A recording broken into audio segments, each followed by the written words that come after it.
This is Trophy Gold, Leviathan's Bridge, Part 4. Let's do a little bit of recap and then and a little bit of character housekeeping, and we'll start. So last time we saw your characters take a short, like, side journey, side trip, side incursion away from Leviathan's Bridge to have dinner, ostensibly, with the Siren, a sort of persistent antagonist in the campaign. That was a really interesting sequence of events. We got to learn a lot more about the Siren. We got to learn about what happened to them in the aftermath of the Rhyme Palace. We got to touch base with some things from the past of the campaign, such as Hester's Mill. And we also got to touch base with some things that were taking place in the ancient past of the setting, which is this God King, King Medad Ilznor. That was all great. It ended with you all essentially gaslighting the Siren, but mind tricking the Siren into believing he's human now. And I think the thinking was he will be less of a menace if he's a human, right? And but it turns out he's maybe not going to be less of a menace. He's going to be a different kind of menace. You can take the boy out of the water, but you can't take the water out of the boy, right? He ended up at the end of the session quite brutally murdering a person who was watching your coracle for you. And I sort of want to just fast forward through that to get back to Leviathan's Bridge. And so, but before we do that, though, is there anything you all want to do before you leave this little island?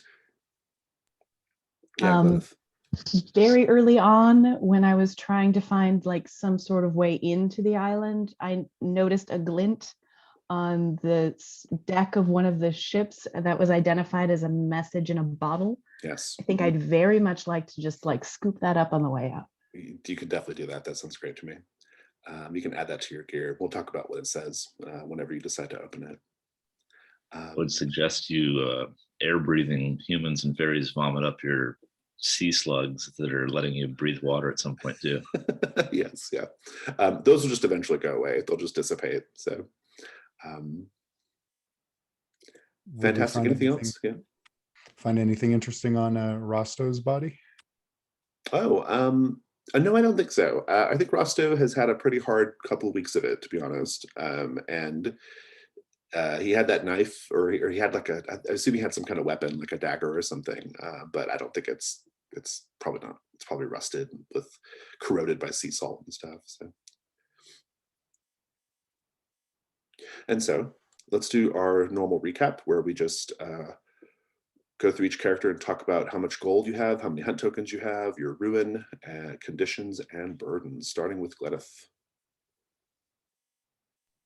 Sure. I had two, hang on, open this here. I have 2 hunt tokens, and I'm starting out with 2 ruin and 3 burdens. Last session, I picked up a pretty badass pair of squid leather gauntlets that are magical in some way, and also attached a void portal to, a portal to the Gossamer Void to a marble, TBD when that will come in handy. Awesome, thank you. Fantastic. Korkluk. All right. I have 3 gold, 2 of which are in a magical blue pearl, and so I'm kind of curious to try and hold on to that and find out what it does. 1 hunt token, 4 ruin, and 5 burdens. At the moment, I'm hoping to make some kind of theological amends with the inside the temple at the end, or round up a lot more treasure. Awesome. Let's go to Osto.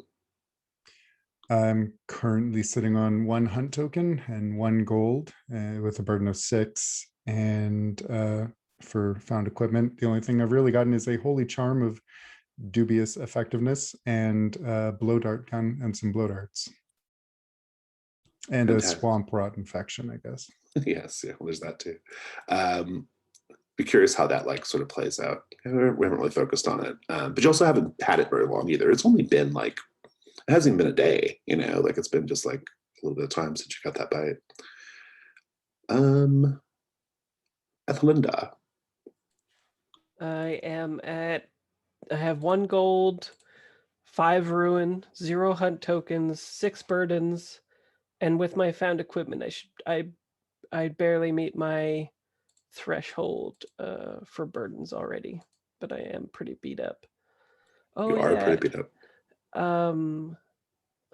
I forgot about the big snake egg enhancing my magical properties, so that could have been good fictional positioning for what I did with the siren.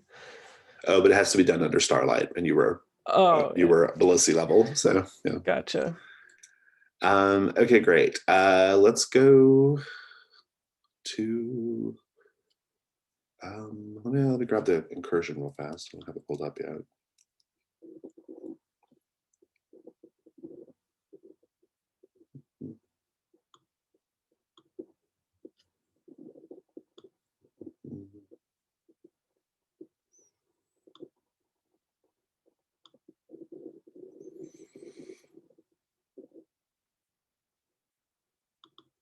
Also, for anyone watching this video who's interested in picking up the incursion, it's now available on DriveThruRPG.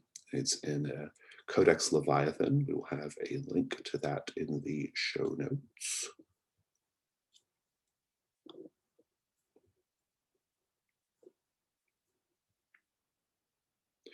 So I think you will be able to find your way back to essentially where the goblin father and son, whose names escape me. What were the names? Can you remind me? Sundar and Lundar. That's right.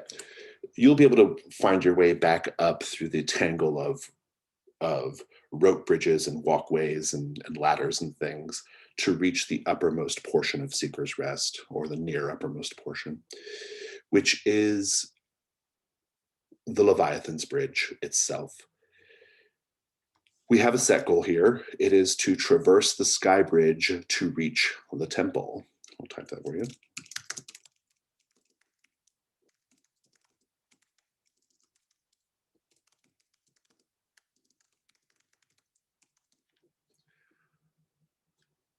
Swaying in the wind, the upper branches of the heart tree give way to flowering vines, once carefully trained in woven patterns long overgrown.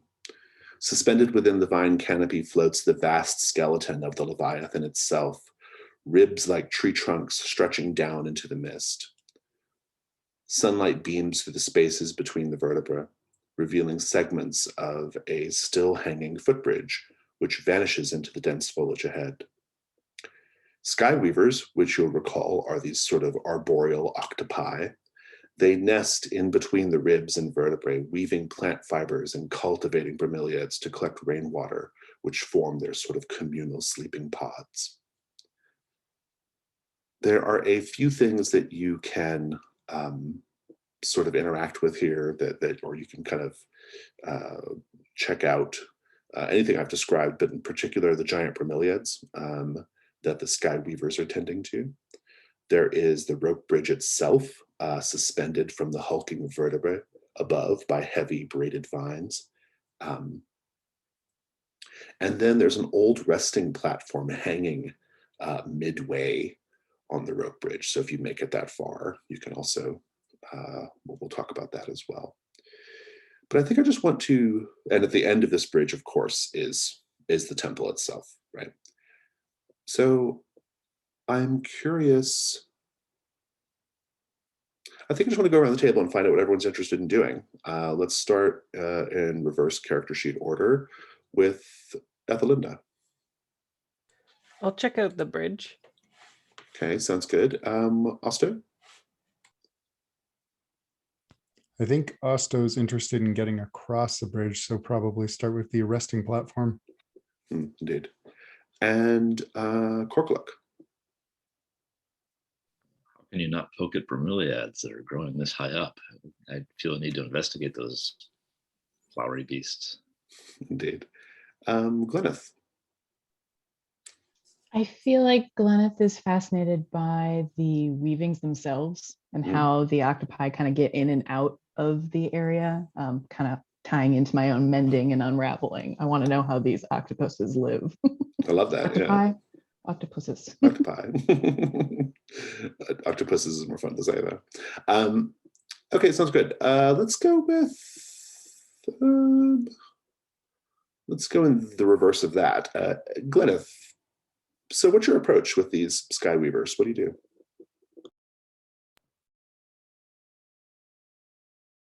I think I might start by trying to do some casual braiding and weaving of and start training some of the plants myself to try and incorporate into what they're doing as a cooperative thing. Unlike the golden monkey, I don't think I'll just wave and say hello. I like it. It's almost like you're showing like a respect for what they do, or like you're sort of trying to Kindred be like skills, kindred spirits, yeah. Yeah, I love that. Let's have a hunt roll, and let's see if you have a relevant skill here. Sounds like you probably do. I'll take mending. So roll 2 dice.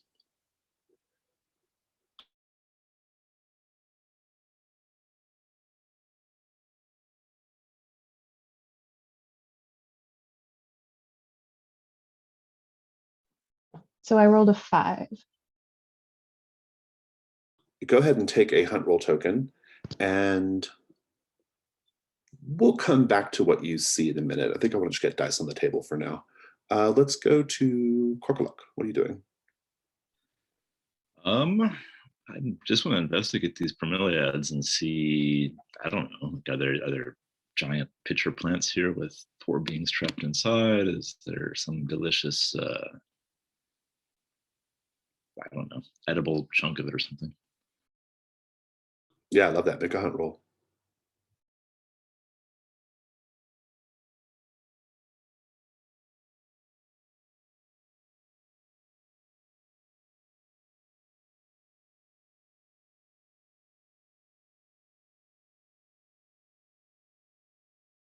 A 1. You lose your tokens, and we'll talk about what happens to you when we get back to you. Osto. I think Osto, figuring that he is the probably the small, well, him and Gleneth are probably pretty close in height, but being a little rattled still, I think he's just going to start across the bridge, one hand on whatever he can hold on to, and try and make his way to the platform. Okay, you can. The platform's not so far away that you can't investigate it from without stepping on the bridge. In case you want to do that, it's up to you. Especially if you have some kind of tool like that would be helpful, like a spyglass or something. Like a spyglass that he does have. So, yeah. So you have that option. I'm just letting you know you have that option. You can start across, or you can just investigate it from where you're at. We'll start with investigating from afar. Take 2 dice for the spyglass. 6. Nice. Take your token. We'll come back to that. And Ethelinda, you said you were going to start looking at the rope bridge itself, yeah? Yeah. My concern is I'm pretty beat up, so I don't want any surprises. I don't blame you. How are you doing so? And then make your hunt roll. Do I have any equipment? No, I guess just seeing how secure it is with like checking on it. And is this like a well-traversed path or not really? I would well we'll do the hunt roll and we'll talk about that. Oh, but okay. But if you're just like looking, that's just 1 die. So. Yeah, just looking. I don't have anything that would help me other than being cautious and weary or wary. Weary and wary. Yeah. Dice.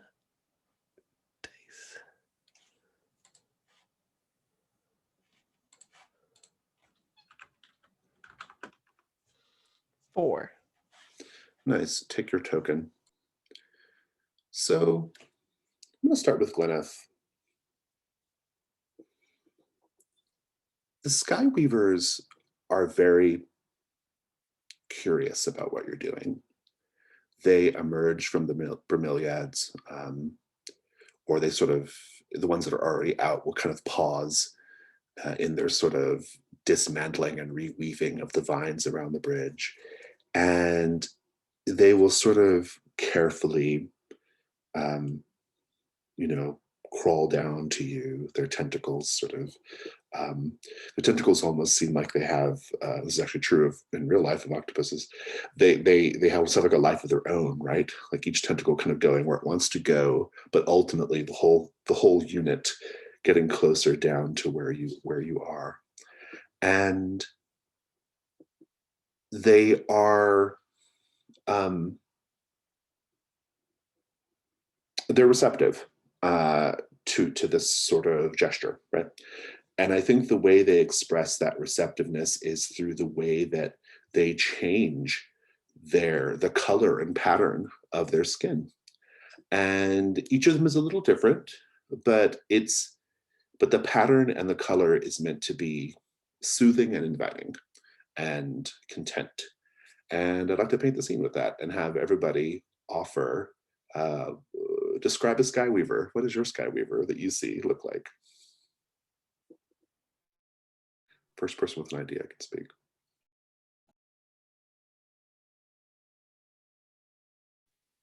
I'm picturing their color fading to the translucency, like they kind of on occasion just blend in with the sky. Perhaps when they're more engaged with weaving, they go a little more invisible, and when they're occupied in another task, you can see their form a little more clearly.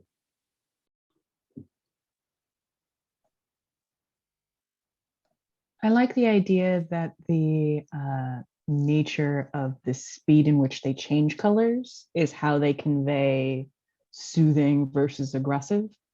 That the like kind of slow ocean waves of like soft blues and greens blending together versus perhaps maybe more punctuated fluctuations of color when they are feeling tense or under stress.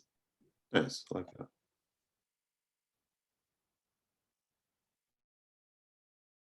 I think as they reach out to an individual, they kind of mimic the color of that person to, like, you know, we're not so different kind of gesture. Yeah, I'm not sure I have anything beyond what people said already, other than I think of them a lot like jellyfish. So Sound like the Skyweavers are, you know, they're approaching, they're expressing, they are not getting super close to you, Gleneth, but they certainly, I think they're clearly intelligent, because if you recall, the goblin chemist or herbalist mentioned that he does a trade with them, right? So they have an organization and they have the ability to communicate in some way. And I think that you know this even more so because I think one of the Skyweavers gets just close enough to extend a tentacle down and like fix something in your work, right? Like you're doing something and it like fixes something, like yeah. So but it's meant to be like a helpful gesture, not like a what are you doing? Collaborative. Right, it's collaborative, exactly, right. I think the terrible thing you encounter is going to piggyback with the terrible thing that Korkaluk encounters, except that Korkaluk's the one in immediate danger. And what it is,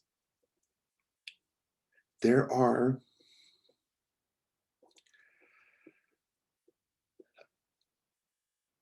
how do I describe this? There is up above a large, sort of like hanging at a high point, there is a large beehive. And you can see the bees buzzing around. There's nothing particularly special about a beehive being here, except that these are probably exceptional bees that have chosen to pollinate, you know, this high up. But the thing you notice is that the beehive is shifting a little bit. And it's because either because of weight or time or it's the moisture in the air or something, it's about to fall. And Korkaluk is about to be part beehive. And I don't think Korkaluk's aware of it, but Gleneth, you're aware of it. I also think there's a problem because the beehive might like fundamentally disrupt what the Sky Weavers are doing, right? So it's just going to be a big mess, right, if the beehive falls.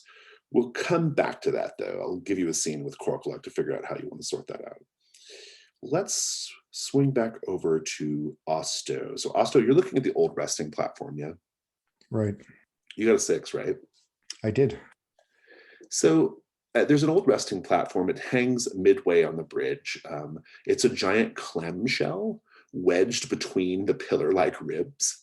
And you can actually see a hunter's blowgun and darts sort of stashed beneath a reed mat, like the mat. You can see beneath the mat and see a little bit of like the blowgun sticking out. And yeah, that's what you see. But it seems sturdy, for what it's worth. And Ethelinda, the rope bridge itself is suspended from the hulking vertebrae by these sort of heavy braided vines, right? And some intact segments are a few paces long. Others are a single step hanging over the void like a trapeze. It seems easily traversable by smaller statured people who belong there, say goblins. It is maybe a little bit more perilous for bigger people, either because of weight, actually principally because of weight. So it doesn't mean it's unsafe. It just means it's something to be mindful of. And what was your result on the dice? 4. Or that's a terrible thing you encounter. Just that, you know, it's clearly meant for goblins. It's narrow, and it doesn't seem super well enforced, but maybe good enough for you all to cross, or to at least get to the resting platform. Okay. Interesting. I guess I'll go across unless there's a commotion or anything. Well, let's go back to that. So, Gleneth, I think you have the most pressing issue here. Well, Korkaluk really does, but you do as well. What do you do? I'm aware that hive is about to come down and Korkaluk is not. And so I feel like I would be reaching out to like tentatively touch the Skyweaver's tentacle and see, kind of interact. And there's that like slow motion moment. And I gesture to Korkaluk to like quickly.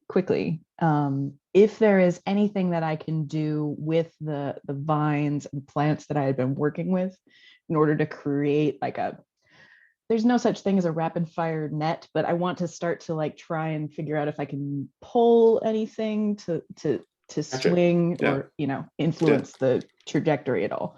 Yeah, I think that's great. I assume you do warn Korkaluk. You have time to do that. It's not like an immediate like oh, it's about to fall right now. It's just about to fall soon, right?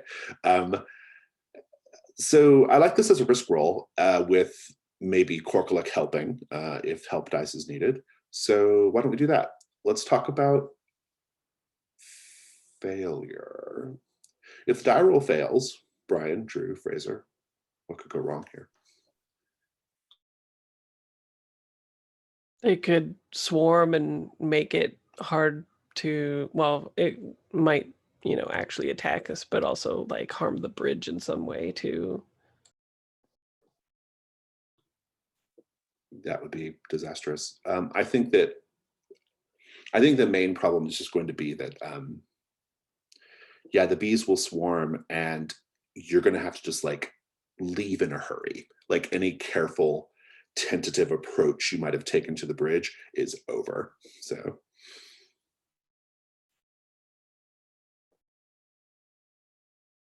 the Skyweavers resent the meddling in the ecosystem of the bridge.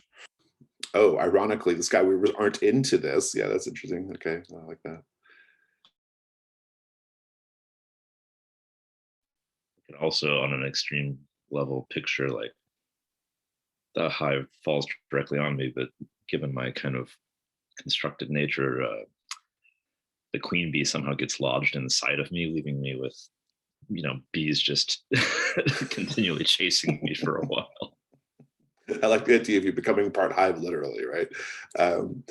Good. Yeah, that's great.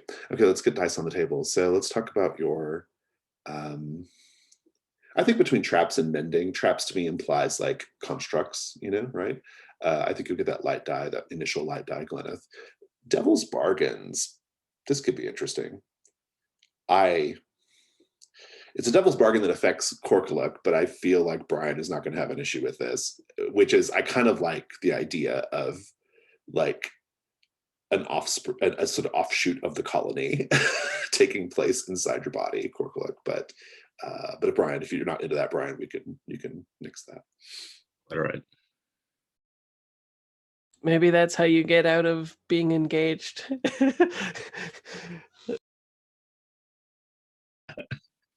I'm so sorry. I'm just not right for you. I'm covered in bees. I am now part beehive. I'm sorry. Devil's bargain. Something will happen no matter what. What if I'm not quite sure what, but something falls from the bridge down into the salt market, causing some destruction down there, but I'm not quite sure what falls if the hive is headed from me to something else fall. Yeah, it would have to be it would have to have a real clear shot, because there is quite a lot of like tangle of like living space above the salt market, right? But it's not impossible. So, but chaos down below seems like a good option. Yeah. Asta or Drew, what was your offer? What if the bees are not normal bees? Yeah, that sounds like a great one to take. Murder hornets. No. Fraser, do you have an offer? I don't think so. I like the hive thing too much, so I don't even want to compete. Okay, fair enough. You got 3 options there. Sarah, what do you think? I mean, I want to see Korkuluk covered in bees, like the impact lodges in his shoulder and the scapula is just where the output is, and occasionally bees enter the conversation. I think that's great. Or if you're successful, maybe just a part of the hive hits. Yeah, Korkuluk. Mm-hmm. Yeah. Great. So you got 2 light dice, and I don't think a dark die is. I'm not going to put dark die yet. You are ultimately risking your mind and body, but I think if you act quickly enough, you can avoid the possibility of this. But of course, you can add dark die later if you think it will come down to it. But so go ahead and just do 2 for now.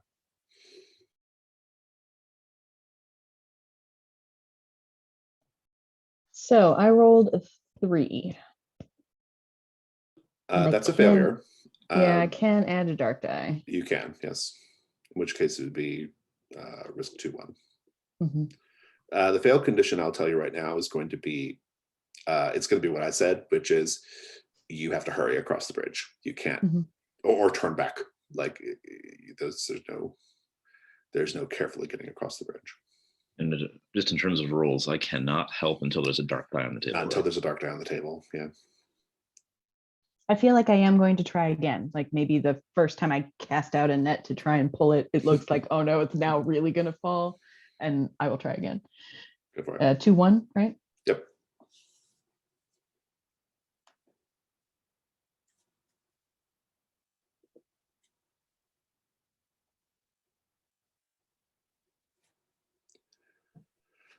Five light. And I rolled a 5.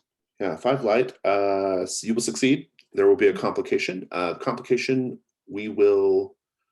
the complication is going to be that, so you will catch the hive, no problem. A chunk of it will still fall on Korkuluk to satisfy our devil's bargain. That's not the complication, because that's going to happen no matter what. I think the complication is going to be that the Yeah, kind of like where Drew was going. Like the Skyweavers are actually kind of a little off-put by this interference in the ecosystem, right? Doesn't mean they're not going to attack you or anything, but just I think they're not going to be as like Peeved. nice as they were. Yeah. Sure. I think Gleneth's Ruin does go up, right? What'd you say? Does Gleneth's Ruin go up with a 3 on the dark, or not? Because the 5 is a high die. Sorry. It has to be the high die. Yeah, so no, it doesn't. However, you get to add a help die if you want to try to bump this up to a 6. Corkluck, it's up to you. I'm okay with the 5. How do you? Okay. How do you feel, Sarah? Do you want me to try to help? No, I think that everything ended up as good as it was going to. Okay, fair enough. So let's have the scene. You are going to succeed in catching the hive so that it does not break and send bees going everywhere. A chunk of it will, however, fall on Corkluck. Brian, I'll let you handle that part of the narration. But Gleneth, kick us off with the initial thing here. So as I'm sort of braiding and tying vines together, I imagine that's part of, because initially when I was weaving, it was part of like a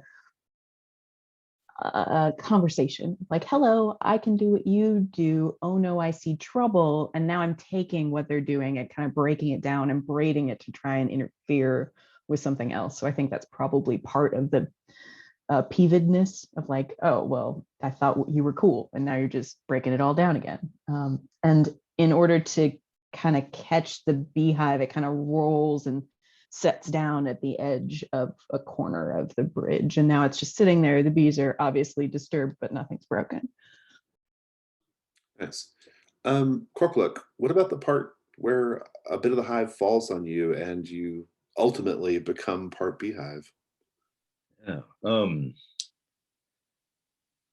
know that feeling where when you swallow the wrong way and you kind of like feel like you need to cough, but it doesn't really help anything. It makes it worse. It's sort of like that feeling. Like once some bees and a hive get lodged in there, it's sort of like a feeling like a little, like a tickle, like a hitch, but throughout various parts of my body with kind of the knowledge that if I twitch too much, I'm gonna pinch some bees, make them a little more furious. So I'm fascinated that they are there and kind of feel like I'm becoming one with the swamp since I'm already entangled with a mangrove as well and engaged to a goblin lad. So it feels almost like Seeker's Rest is kind of burrowing itself into me in a way that's almost pleasant. Like, you know, I got a sense of belonging, but also a sense that I could get, you know, stung at any moment.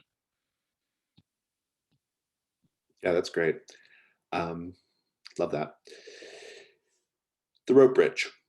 So there actually is a special rule here in the incursion, which is that the precarious structure of the bridge essentially prompts like very frequent risk rolls, right? Or at least a risk roll per person crossing, right? The thing is, though, I think if Osto and Ethelinda, since you're both over there, if you come up with a plan of action for safely crossing the bridge, I will make it just one risk roll to the resting platform and then one risk roll to the end, right? So you can get it down to 2, basically. If you can come up with a good plan for crossing this somewhat precariously built rope bridge hanging beneath the vertebra of this giant whale rib cage, right? Have a chat in character.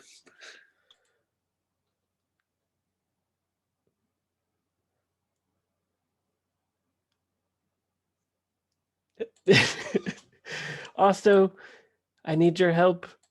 I feel that this structure is not made for people like me.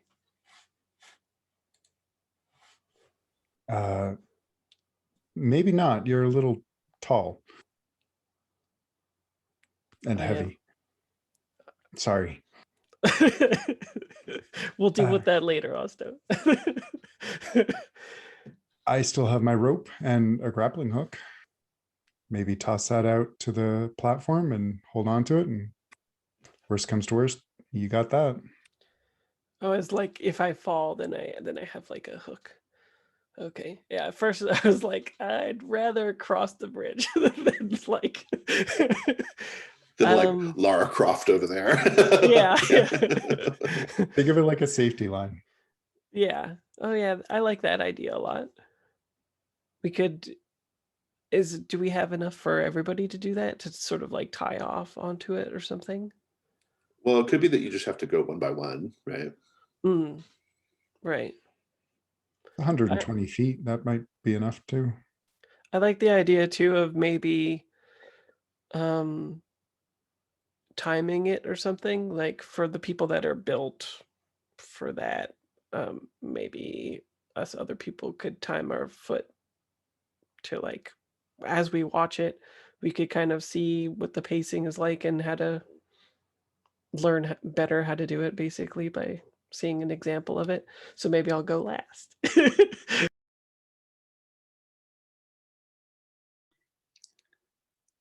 I like this plan. Asta, since it was your plan, I will let you do the first risk roll, which will stand in for everyone getting to the resting platform, at least, if you'd like.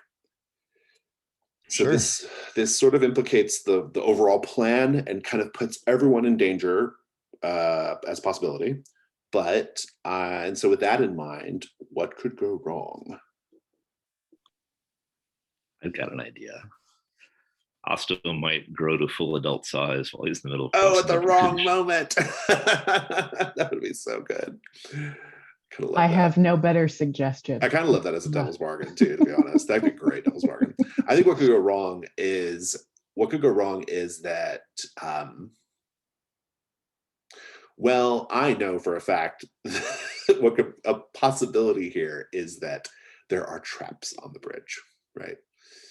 So yeah, this could be a thing. Let's talk about the dice. So do you think you have a relevant, you're using gear, so you get a light die there, Osto, no problem.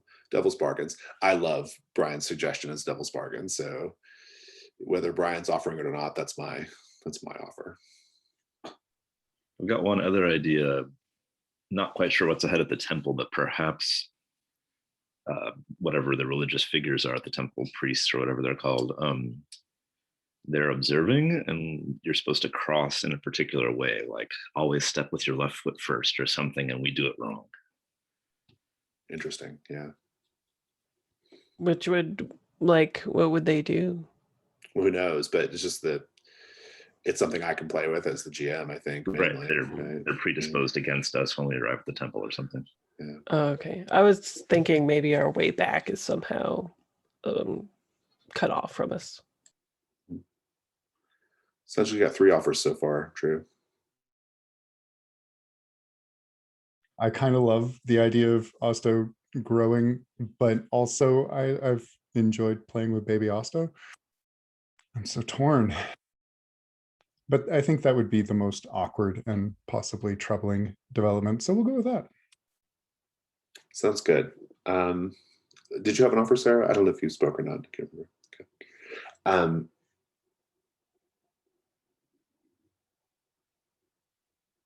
Okay. I'm not going to make you do mind or body yet. So just 2 light for now is fine. A 4.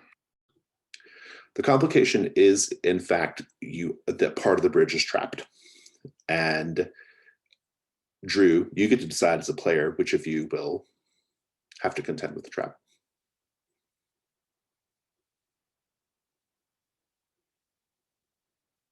I think it's got to be Gleneth. Because Gleneth is skilled in traps. Otherwise, you can add a dark die and try for 6. So I think I'll do that. Okay, go for it. That's a 6. Nice. Let's have the whole scene. Everyone's safely getting to the resting platform. I want to know, I particularly want to find out the order everyone's going in and then narrate in that order. And I'm going to, in between, no, not yet. I'll hold that for now. Yeah, let's just, who's going first? I think Ethelinda, you wanted to go, or Fraser, you wanted Ethelinda to go last. Or at least after, like, she can see how somebody is stepping and step that way as well. So maybe not necessarily last, but not first. Got it. Given that I'm kind of swarming in bees, it seems like I probably either should be first or last. Ethelinda's like the people waiting on to see if people die from the vaccination.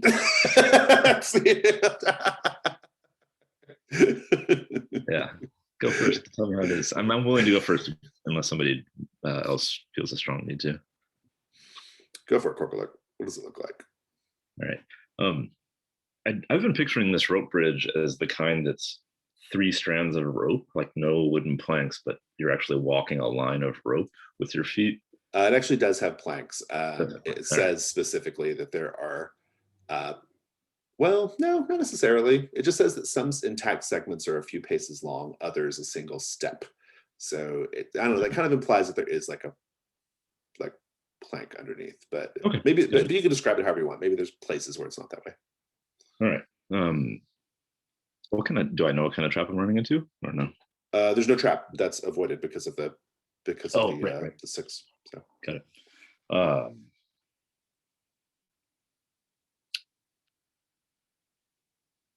I guess it's sort of the, there's a tentative tiptoe action, but given my own construction being like part porcelain, part vines and twigs, like I'm probably going slow to the point that everybody else behind me is getting impatient because I'm like fascinated by the structure of the bridge and how it's assembled, and like, oh, that's a good idea. I could like rework my elbow maybe in that fashion. And then bees buzzing around. I feel like I don't know, some birds might flutter past and remind me like, oh wait, I've got to keep moving here as these birds shoot by. And then I do that a quick little like dash to get to the platform and skid to a halt there. And I turn back. I'm like, it's okay. Come on across. I love it. Gleneth, go for it. I will go across, and I do kind of imagine some planks and things, maybe ropes tied to planks periodically, like railings as you go. And following behind Corkuluk, like I'm trying to avoid any bee remnants that might still be lingering, but I might notice about halfway through that one of the knots tied to the railing isn't a knot that would hold anything, and that I just kind of like step over that plank and then poke it and it falls. And then proceed to, much like you get halfway down the stairs in the dark and you just like bolt the last. That's exactly what I do. Same as Corkuluk. It's like, oh no, and I make it to the resting spot. And Ethelinda's plan is 100% justified and good. Who's going next? I think Asta will hold the rope at the rear. All right, Ethelinda, describe your crossing. I picture it. I can't remember that actress's name, but she's like really funny and very tall, like Allison Janney or whatever from The West Wing. Oh, Allison Janney, yeah. Yeah. It's like her, but on a children's bridge, basically. So she's stepping very, taking her time, not looking down. It's a little bit comedic, a little bit harrowing. That's how I picture the scene going. I love it. Before Allison Janney was a big name in entertainment, she was in this movie called Drop Dead Gorgeous. I don't know if anyone's ever seen Drop Dead Gorgeous. She's so funny in that. Yeah, most smartest. Essential viewing for Minnesotans. It's required. Yeah. It's like it's such a like classic. Yeah. It's such a great like pokes gentle fun of Minnesotans, which I think is great. Fabulous. All right, Osto, considering your transformation, keep it going. I think once everyone's across, Osto's feeling pretty confident that he's small, he's light, he can do this pretty easy. And so he's winding the rope up as he walks. And then I don't know if there's any visual indication, like lights or glowing, that things are changing, but the bridge starts groaning under him more and more as he starts walking, and looks down, and his shorts are riding up his thigh, and oh no. And he just starts running while he's trying to wind the rope back. And there is suddenly a lot less space on the on the resting platform between the two segments of bridge. You know, it's this clamshell wedge between a pair of the ribs, or two of the ribs that kind of come together in a point. And we're going to go on a 5-minute break. But before we go on that break, as you're all there on this platform, which is, I have to say, it's probably pretty small. It's probably it's probably the width of, I'd say, the width of like a small blanket, and you're all just on it, right? Like piled up, there. The mist parts below, and you can see straight down to the open ocean, and that vertigo inducing, like, whoa, is happening. We'll come back in 5. So you're on the resting platform, very, very tight fit. And quite suddenly, you see the long, precipitous drop down to the bottom of the ocean beneath you. Imagine, if you will, if you've watched Game of Thrones, imagine like the moon door in the Eyrie, like that door that opens up, and you see just this like drop, like through space, down to, in this case, down to the ocean. And there's a chance that you will each have to take the condition gripped by fear, just because of the sudden vertigo, unless someone has a good plan or explanation for keeping everyone not gripped by fear and not susceptible to this. Gleneth. I would like to use my skill in illusion in order to mask the massive drop into something much more, it's just 6 inches down to a babbling brook. Like just even everything out. I love it. That's great. Yeah, I think that's a don't do a scroll here. Do you have a actual ritual in illusion? Do you have unravel? I have illusion as a skill. Yeah, illusion as a skill. Yeah. Fave form. Yeah, I like that. I don't need a roll here. Just describe what you do. Like, how do you make this, how do you ease everyone's mind? So I will go to the party and say, okay, it's a really long way down.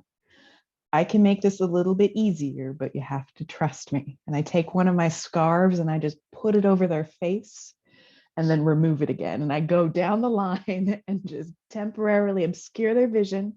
And then when I remove it, they see not a petrifying drop through a fake moon door of a different genre, but just a casual babbling brook, even hear the tiny noises of the water. I love it. That's great. But also bees are buzzing around you. Indeed, yes. Suddenly, that's a new thing. Roll.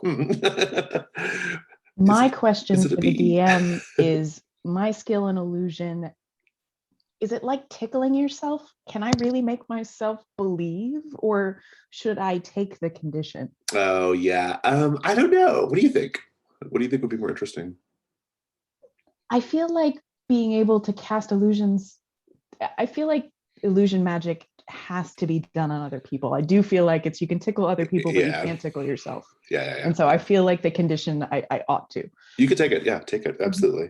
I think it will make crossing your crossing of the bridge more complicated, right? And we'll talk about that complication once we get to the second part of the bridge crossing. So the bridge ends, you can see up ahead, in what is essentially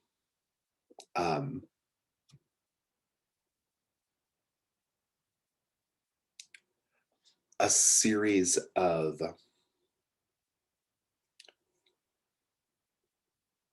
so I'll just describe it as the text has it. The final ribs and vertebrae of the Leviathan skeleton hang suspended, woven together with living vines to form a series of pillars with passageways on either side.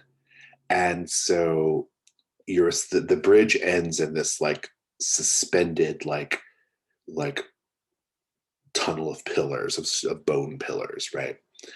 And so that's where you're headed. That's where you're trying to get to the end of. The problem is you don't have enough rope or even the strength to hurl the grappling hook far enough to do your last plan here. And so we need a new plan for safely navigating this part of the bridge. And I think Gleneth, who is everyone else is feeling okay, but Gleneth is particularly gripped by fear right now. And so I think Gleneth is kind of useless in this discussion, right? This is kind of all on the three. It's on the three of you. I might be like just behind Osto's newly tall form, just Right, trying yeah. not to look at anything, Yeah, just exactly. staring at the small of his back. Indeed. I feel like I may have misheard something. There is still a bridge. It's just that we can't do our safety rope. Yeah. It's just too far to the other side to do the safety rope plan. So yeah. Maybe we could tie off to the bridge itself in the hopes that if we fall, at least we're dangling from the bridge. It doesn't help if the bridge gives way, though, right? Well, better than nothing, though. I think. Fair, yeah. I'm feeling like I've partially become one with Seeker's Rest here. If you want to tie a rope around my waist, I will traverse ahead and try to reach the temple and secure a line for you. So basically one person's the guinea pig here, like going ahead to tie off the rope. Yeah, that's pretty good. If you want to be that person, Corvaluk, yeah. Listen to the bees. Yeah, I was going to say I prefer the phrase "guinea hive" if you don't mind. Yeah, unless Osto has a better idea, I think it's a great idea. So Osto will agree, and I think he'll hold out the holy charm for Corkaluk to take, just in case. Indeed. Yeah, it's good. So let's talk about the risk roll. I think this is all you, Corkaluk. So what could go wrong? Fraser, Drew, Sarah. The Guardian makes an appearance. That's right. The aforementioned couple sessions ago, Guardian could make an appearance, indeed. Before you give more what can go wrong, let me ask a question here. Does my skill in mimicry help in attempting to sort of walk like a goblin? Oh, yeah, I like that. Yeah, I think right. That's a cool. Yeah, and that might guide you in what can go wrong. Yeah. I was thinking it was just either trapped or the bees get up in your inner balance. I like the idea that going along the length of this bridge, it might be too long for my illusion to persist. And that maybe 2/3 of the way there, you are suddenly also gripped by fear. Yeah. Because you can see all the way down. That's pretty good. Okay, well, let's talk about, I don't think I have anything to offer. I like all those. Let's talk about dice. I think you get your first die, no problem. Let's talk about Devil's Bargains. Something that will happen no matter what.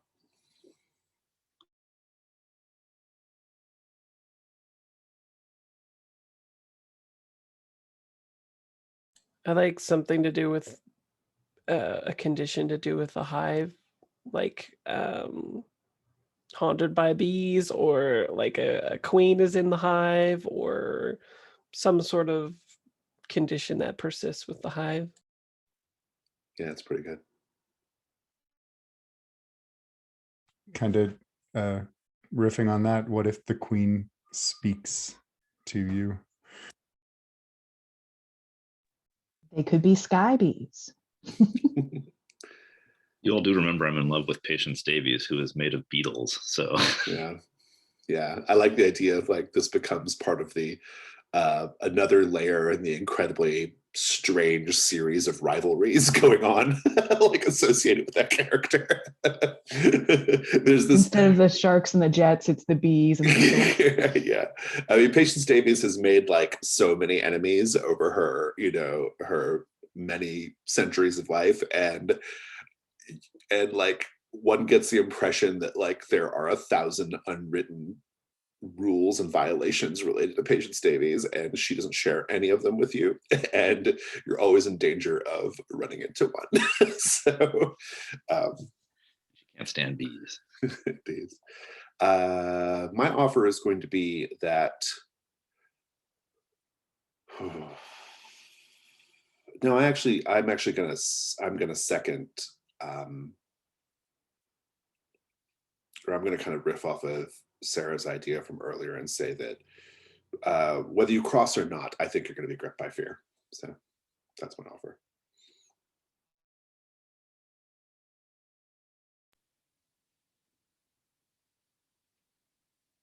Both the being gripped by fear, like visually, it makes a lot of sense. But I also like the idea of bees rattling around in my brain case somehow. So maybe I'll take both.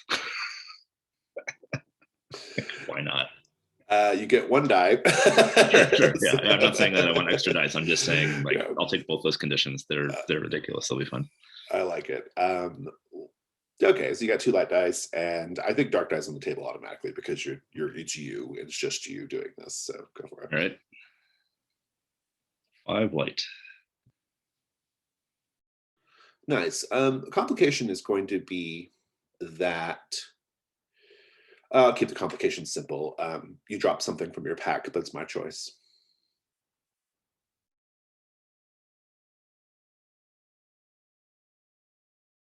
You can add a dark die to try again if you wish.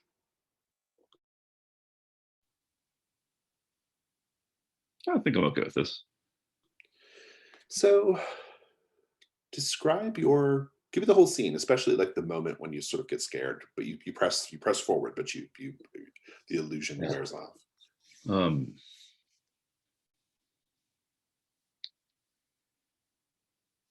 So crossing in it feels like it's going pretty well, but then there's a point where the Gleneth's illusion starts to wear thin, almost like wisps of vapor passing through. Initially, I chalk it up to the distraction of the bees buzzing around in my brain.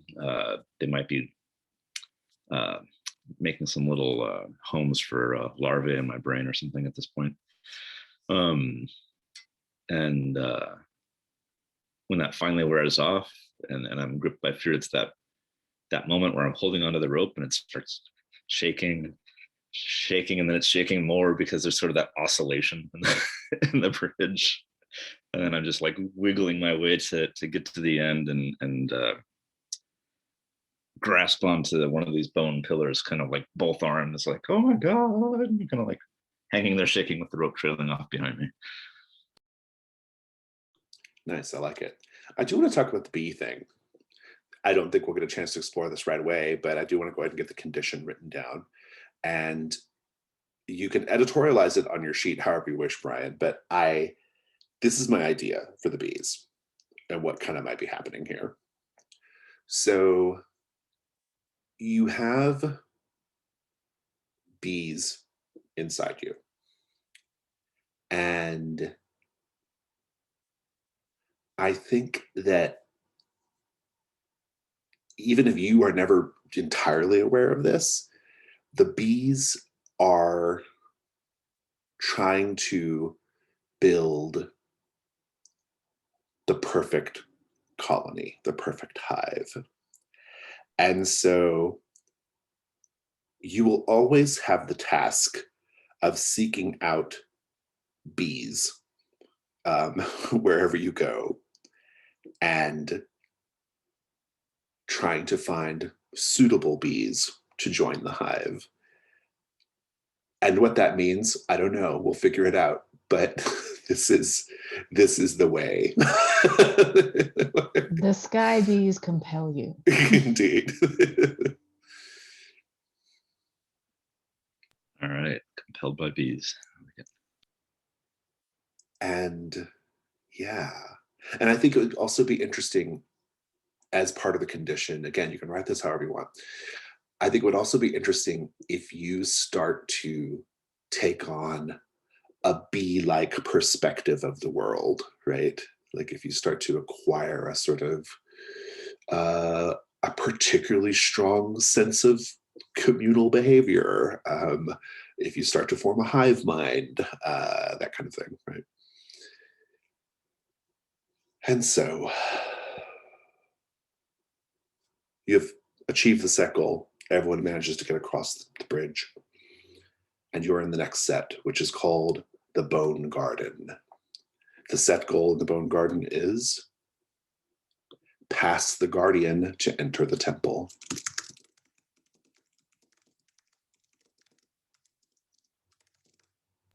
I would like to clarify that my fear was only during the bridge, correct? I am not continuously gripped by fear, or am I still afraid now? You have the condition until you're able to clear it at Hearthfire. So it is a thing Yes. that I can, if I wish, I can push on in a scene. So Noted. So, as I mentioned, the final ribs and vertebrae of the Leviathan skeleton hang suspended, woven together with living vines to form a series of pillars with passageways on either side. Spidery bromeliads and creeping succulents sprout from dried husks of other plants and creatures. Beyond this passageway, beyond rests the gleaming opal dome of the Leviathan's skull, the cavernous opening overgrown with fragrant blooming lichen. In the open doorway waits the Guardian, impossibly tall and graceful, an awakened assemblage terrible to behold. It sways gently with the breeze to mimic the stirring foliage around it. The Guardian is a looming assemblage of polished bones and hardwood. And it is, you can't see it yet, but if you get close enough, it's inscribed with runes. And it's in the shape of a mantis. So it's like this quite tall. And when I say tall, I mean like we're talking Lost or Dark Souls level of like scale here. It's like 20 feet tall, right? And it just takes up the whole doorway. And your goal is to get past it. So continuing on. So we have the bone pillars. There are withered corpses and scattered animal remains all around. There are pale blue cocoons hanging overhead. And there are scrimshaw hieroglyphs that are on the Leviathan ribs. There are also other things of interest, in particular, Ethelinda, things that look like star charts carved on the ribs. Going around the table, let's just have the scene, and then you can all decide what you want to do from there. Roleplay. Sorry, every time you say role play, I hear jazz hands. I just have to purge that. Nah, don't purge it. Go with it. It's great. As we get into role playing here, I was checking my notes. Did Sundar tell us something about how to pass the Guardian, or did I like dream that? Nope, don't think so. What does the surface of the ground look like in the Bone Garden? Is there just scattered bits of bone in this place? Is it mostly plants? Like, it's a combination of both. It's corpses and fresh plants, dried up plants. Yeah, Okay. just detritus. I would like to take a look at the hieroglyphs, and then I suggest that we push on, everybody.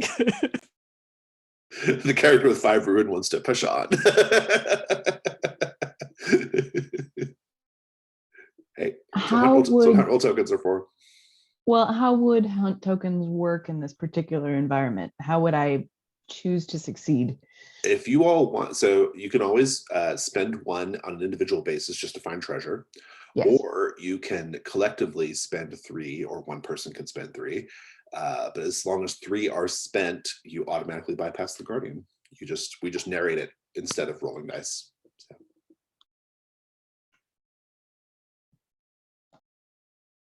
I have 1 token.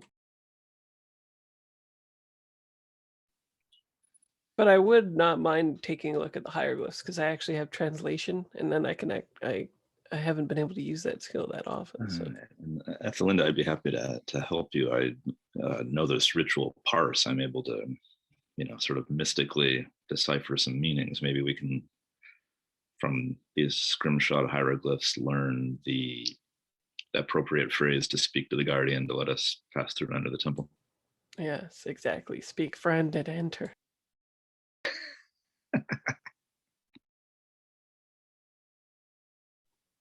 I think that's what I'll do. Crack my little porcelain knuckles and with Ethelinda go try and decipher something. Okay, sounds good. Let's just keep it going. Osto and Gleneth, do you want a scene, or do you want to do? I actually would be kind of picking up little bits and pieces of bone from this garden. I would be collecting little fascinating dried, shriveled flowers and jagged rib bones that look like they've been broken off, and just pieces of things. But while I'm doing that, I would like to also look for traps. Fair enough. We can come back to that. And Osto, what are you up to? I think Osto will go with Gleneth, kind of keeping his eye on the guardian and doing that thing where all of his clothes don't fit anymore, so it's more of a crop top and short shorts. So he's tugging on his clothes every couple of seconds and feeling very self-conscious. But yeah, I think he would be looking around to see if there's anything maybe they could take home.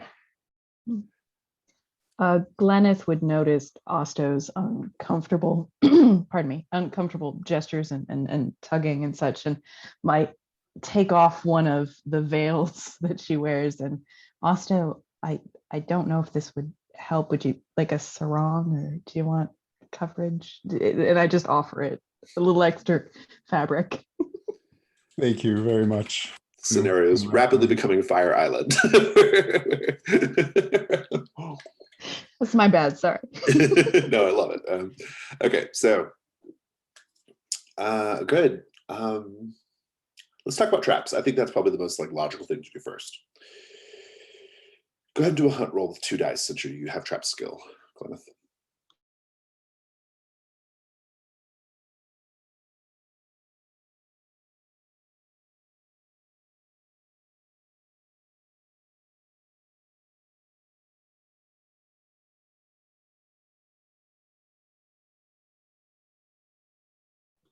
I rolled a 4. Take your token. There are no per se traps that you can detect, that you can see on the ground among the detritus.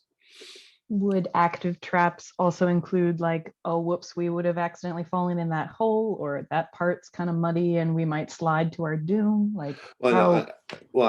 So there's nothing there's nothing. Let me rephrase that. There's nothing like that. There's no natural or man-made or otherwise, or goblin-made. But there is a trap of sorts here, which is, you notice with every step you take in the bone garden, the giant wood and bone mantis-shaped temple guardian reacts. Every step, it's swaying gently, but every time you step, it makes just a slight movement, right? And if you step heavily, it makes a bigger movement. This thing is incredibly sensitive to movement in the bone garden. I would like to spend 3 hunt tokens and run clear up to it. 3 hunt In tokens big- gets all of you past it. Delightful. Yeah. Is Also everyone fine. ready to go past it, or do you want your hunt rolls to investigate bones I think and we should things? figure out hieroglyphs and things like that, but I state my intention. Fair enough. Let's talk about Korkaluk and Ethelinda. Great plan. I think between both your various skills and rituals and things, you can both take 2 dice. You can each do a hunt roll. Go for it. And I'm using my cool lantern.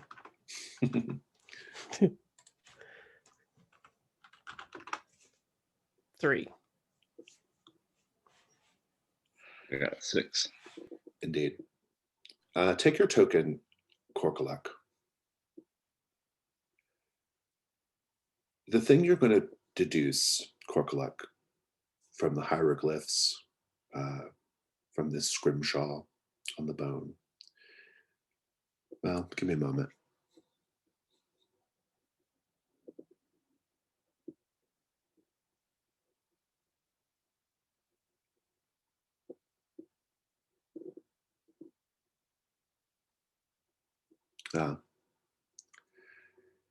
This temple is the resting place of something the goblins call the celestial heart.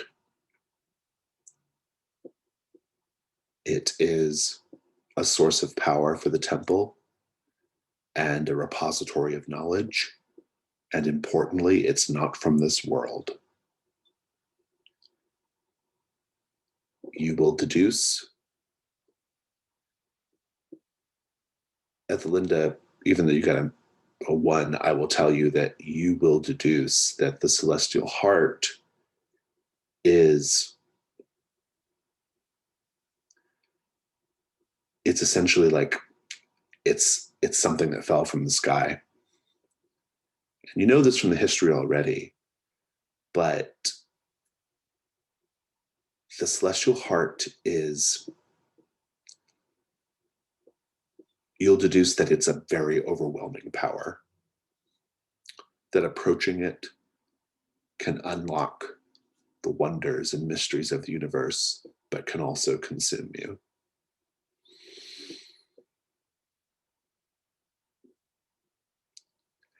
And the terrible thing, Ethelinda, you lost all your tokens, by the way. The terrible thing, because you got a 1, right? I got a 3. Oh, you got 3. You just failed. The terrible thing you encounter is, I think the temple guardian is making its move, right? You all, I think touching the scrimshaw alerts it particularly. Its head turns and it's taking steps out of the doorway on its multiple legs. And as it moves, it sounds like a rain stick, you know, like a of like bones as it moves. If you wish to not deal with the guardian mechanically, you need to spend those tokens now. Otherwise, this thing's attacking. I can help too, so you don't have to spend all of yours, Glennon. I have 4 total. If you want to donate 1, I'll spend 2. You can spend 1. Well, what are your burdens at though? Because I've already met mine anyway. Yes. I gathered an awful lot of magical stuff in the last encounter at dinner while I was stealing from your, I guess, pseudo evil boyfriend. So I would love to share. I'll do 2 and you do 1. Sure, yeah, that sounds good.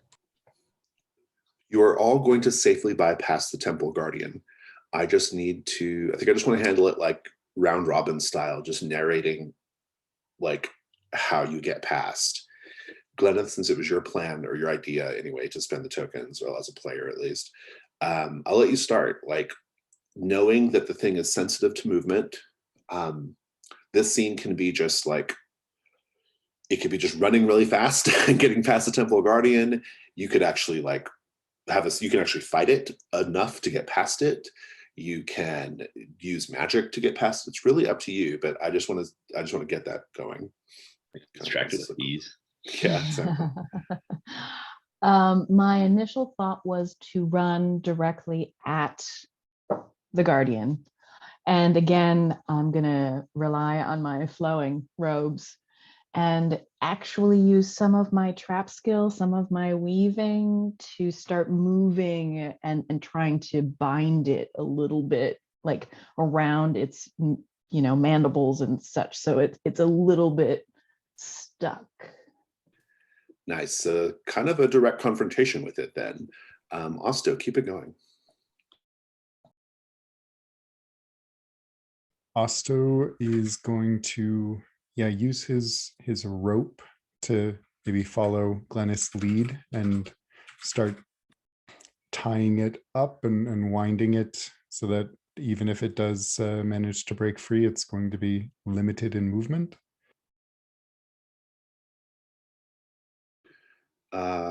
Ethelinda. So like a tether, so it can't quite reach a certain distance, Right. or like, yeah. Maybe I'll put an iron spike in the wall for the tether to ground it then, at least temporarily. Nice. And Korkuluk. Oh, I feel like I'm in the face of the largest mannequin I've ever encountered, and I'm more apologizing for my friend's poor behavior as I tiptoe past. And I'm like, look, Grandmother Greenteeth sends her best wishes to you, and I'm really sorry about my friends. Their manners are terrible, and I'm kind of tiptoeing past in a penitent sort of way. The creature bound. Pardon me?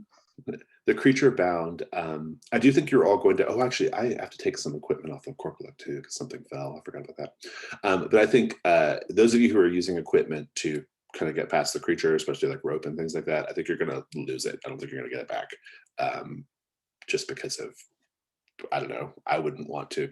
I wouldn't want to unfasten the creature, right?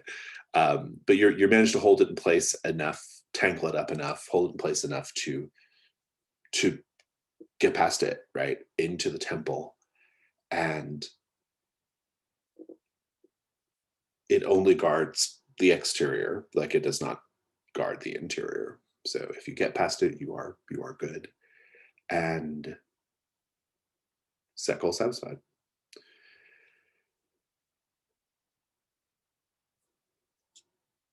The next set is the glowing sanctuary. I will tell you the goal. The goal is to commune with the glowing presence.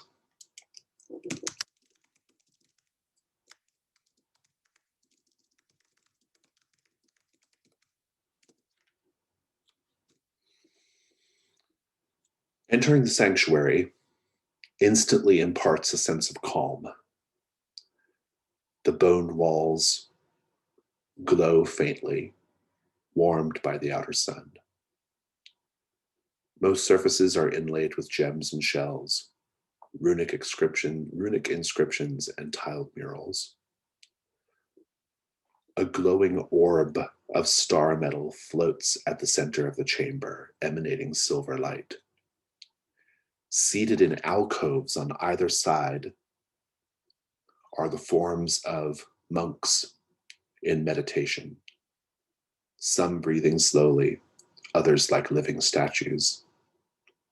Some appear as patterns of light and gold dust. We're going to take a 5-minute break. We'll come back and we'll do this final step.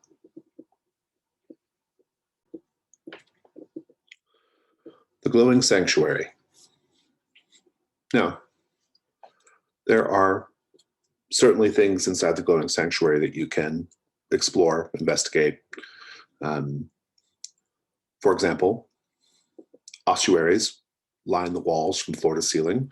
These are bones of saints and pilgrims and strange beasts set into the walls of the sanctuary.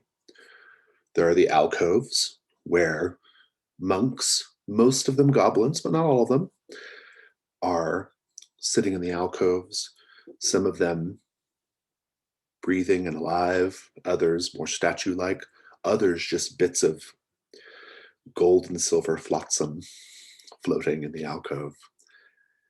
There are also empty alcoves. And of course, there's the celestial heart. If you choose to approach the celestial heart and commune with the star,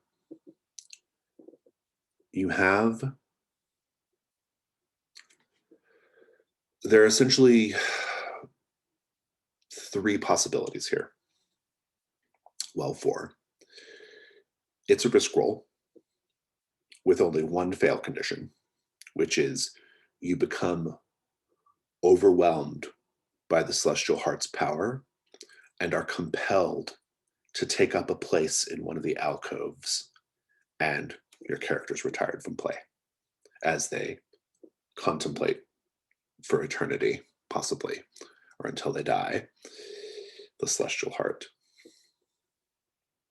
But doing so comes with rewards and possibilities. The first is you become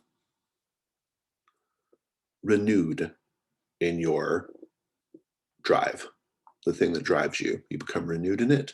We'll talk about what that means, but it satisfies your burdens for this scenario, and that's what happens. You can come to terms with your drive, meaning you no longer pursue it. For whatever reason, you're letting it go. And that also satisfies your burdens, but you get to write or pick a new drive. The third thing you can do, you can only do this if you choose to keep your burden load. But you get a new ritual called Archive. You can trade a precious memory to learn a lost piece of lore. This is a free ritual. It does not count against your burdens, but in order to do this aspect of the celestial heart, you don't get anything drive related, and so you have to satisfy your burdens still.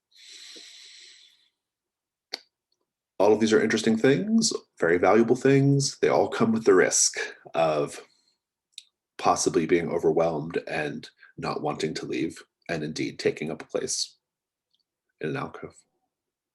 To clarify the set goal, must we all? You don't even have to accomplish the set goal ever.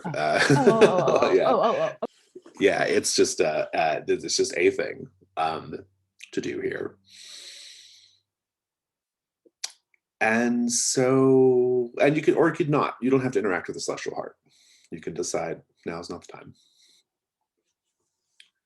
But in any case, I do want to find out what we're all doing here. Ethelinda, I'm curious, since you have such a connection to the stars, especially, what are you doing? Yeah, I think I'd be scoping out the place. And at a player level, I definitely plan on doing that, because I was talking about how I wanted to contemplate the celestial puzzle thing that I have Centennial going. puzzle, yeah. Yeah. Yes. So I you will think be that would be approaching the perfect. celestial heart. Yeah. Oh yes, I'm getting all up in that heart. Okay, very good. Asta, celestial heart or something else or both? I'm thinking celestial heart, but might want to explore, see what he can see around the place first. Okay, sounds good. Korkaluk.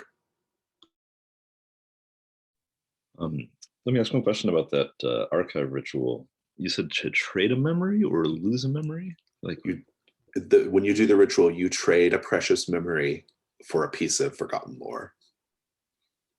Okay, so narratively you're describing something in the context of okay, got it. Yeah, just something about your character fundamentally changes because you forget it. Yeah.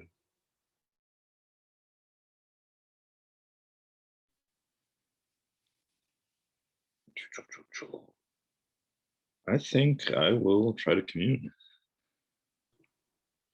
Gleneth? I think that my character is far too practical to interact with any of this.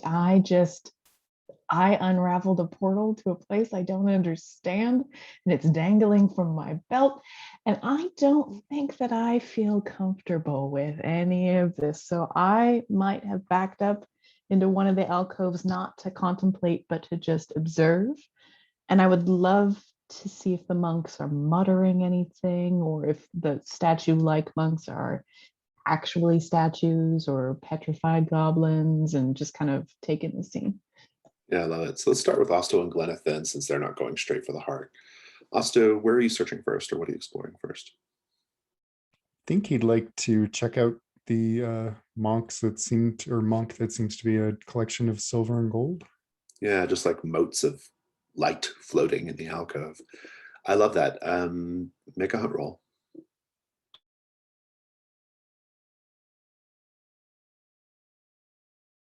5. Take your token.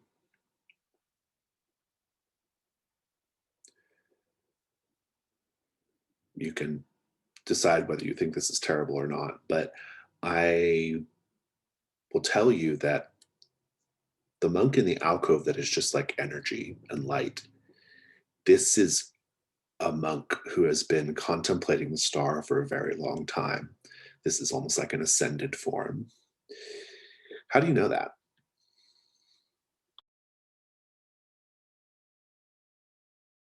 I think in the space where his brain is, the motes kind of resemble the heart, so it's kind of taken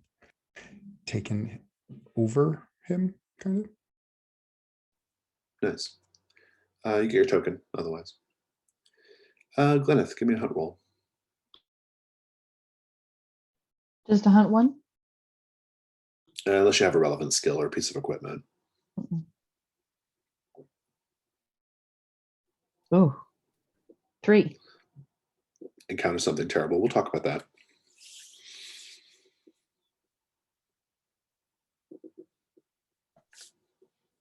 Ethelinda, you are going to commune with the celestial heart.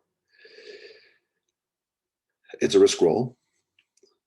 We are not going to talk about what could happen if you fail, because there's only one thing that can happen if you fail, which is you take up a place in the sanctuary. Let's talk about your dice. Do you have a relevant skill? I have words and translation, attunement. Attunement definitely applies. And Devil's Bargains. Brian, Drew, Sarah, any offers? Something will happen no matter what. I like the idea of whether or not you are successful in your attunement, the concept or something of a tether of you to the celestial heart lingers that can affect your vision or your attunement with the stars later on. I don't have anything better than that. I like it. What if the proximity to the celestial heart affects the snake egg in an interesting way? Love that.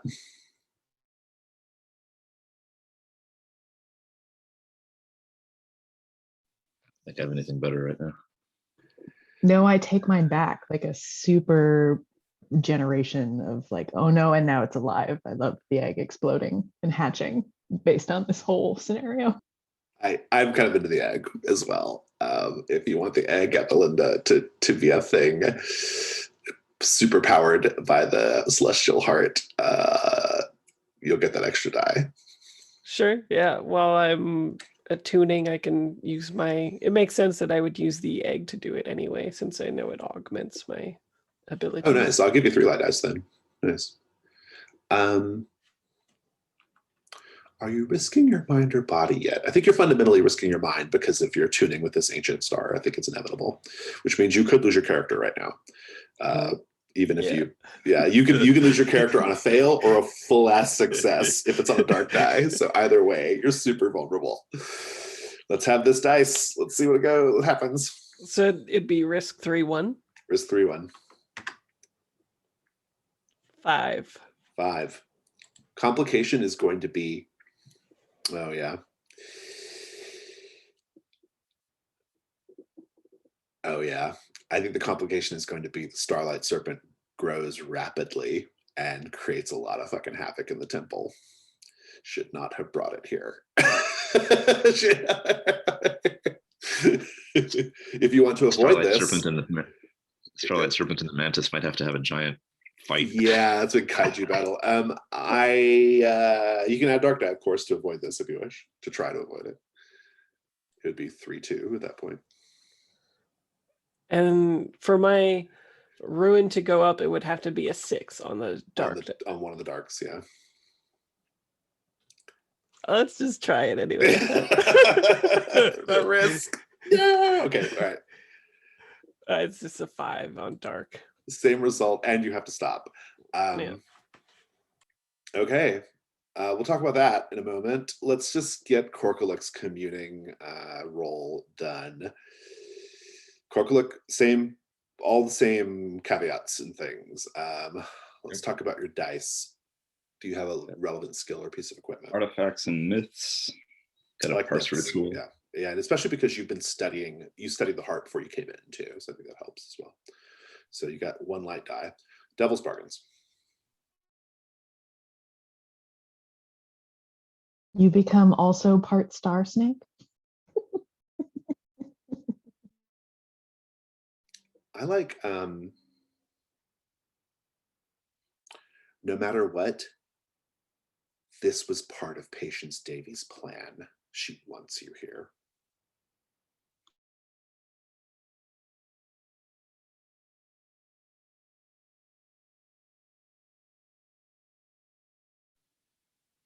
Here, like in a permanent way? Well, if you fail, yes. Right, If you succeed, no.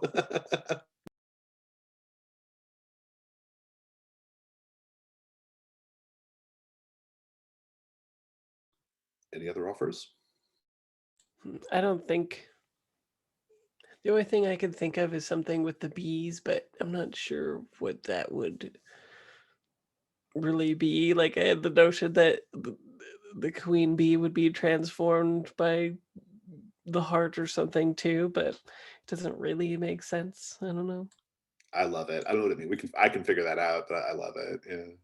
I think I can riff on the bees. Yeah, because wouldn't it be great if they were also somehow affected by the gold and silver light?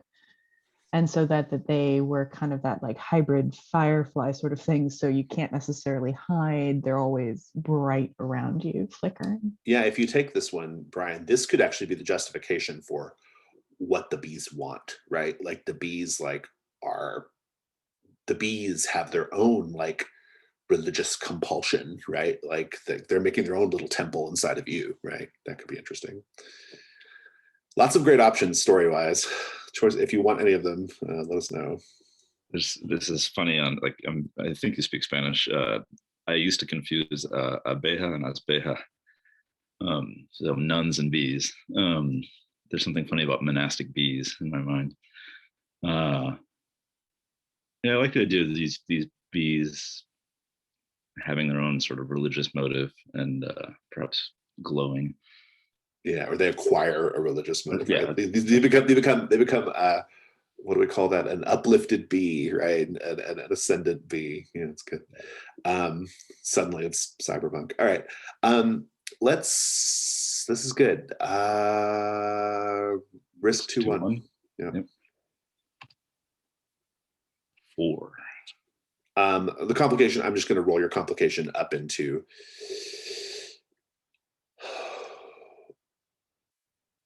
I think the complication is going to be, and this might be a good thing depending on how you interpret it. I think your complication is going to be you and Ethelinda, because you're communing with a star, are protected from the Starlight Serpent. You actually don't have to get involved with Starlight Serpent. It's something for Gleneth and Osto to deal with.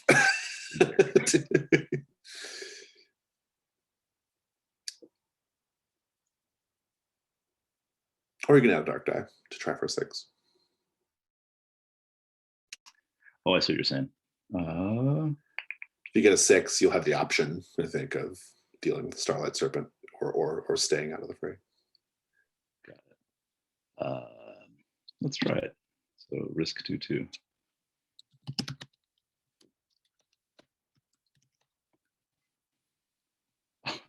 Hey, there you go. Dark 6, your ruin does go up. I think that's easily explained by just the sort of psychological intensity of communing with the star, or spiritual even.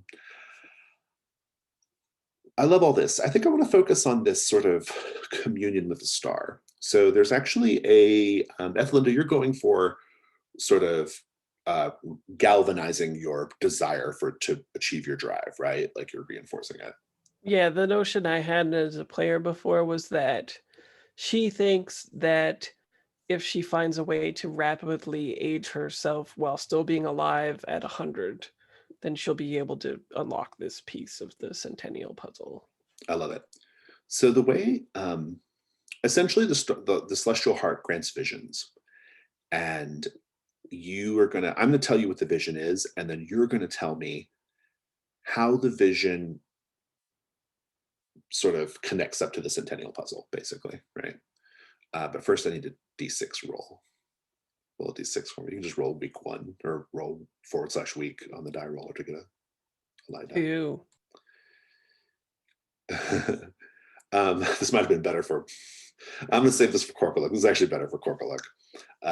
Give me another roll. Okay. 2. 4. Okay.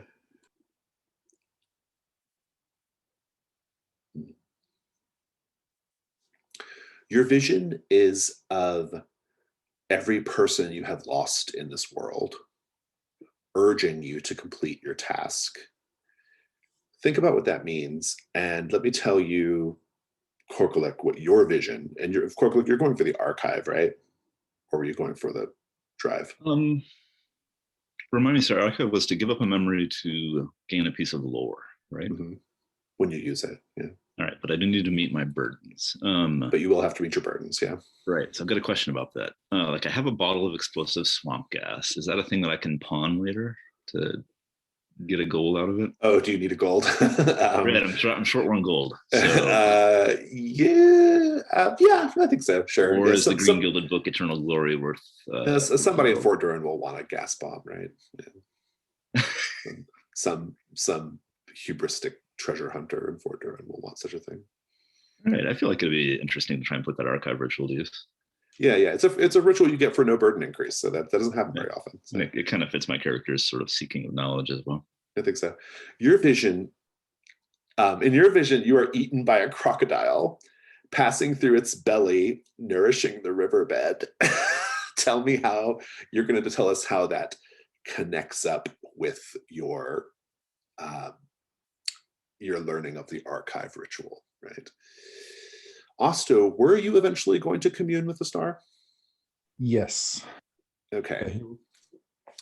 I would like to know, what are you going for of the 3 options?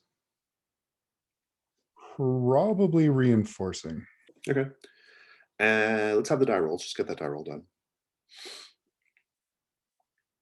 What skills or equipment do you have that might be relevant? I got that holy charm. Yeah, the holy charm is in the incursion. It's expressly written as useless. It serves no purpose. Yeah. Anything else? Any other ideas? Perhaps persistence could help him maintain his. Oh yeah, as the heart like himself. as waves of celestial power roll over you. Yeah, I think that's great. So you got 1 light die. Devil's bargains.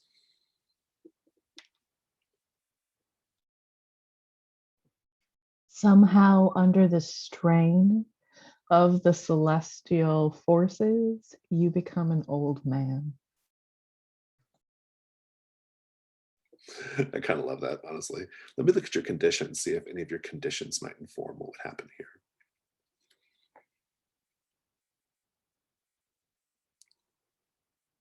You are marked by a bear spirit. You have blood tainted by old Kaldor. These are very big deals, I feel like. Muddying the celestial water, so to speak. Absolutely. Remind me where the blood taint from Old Kaldor came from. I can't remember. That was the huntsman's manor from the fight with the bush wolf. That's right. Yeah. I think, as a devil's bargain, I'm going to say that the bear spirit manifests here and maybe tangles with the Starlight Serpent. Truly get the kaiju battle going on between bear spirit, maybe the Bone Guardian, maybe and the Starlight Serpent. Could be a great epic clash at the end here. That's my offer. We are never going to be invited back, but I'll go with the bear spirit. Any other offers before we set? Very well.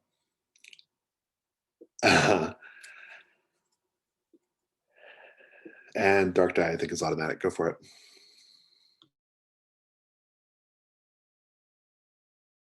Two late sixes, or 6. Nice. It's on my dice. Fantastic.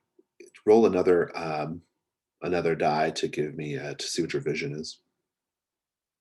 3.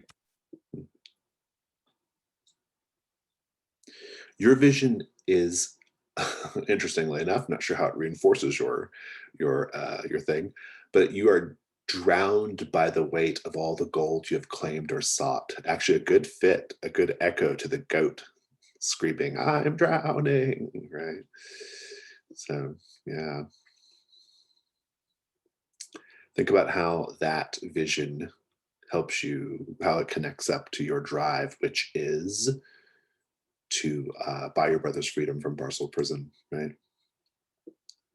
While they're thinking about their visions, Gleneth, you're hanging back.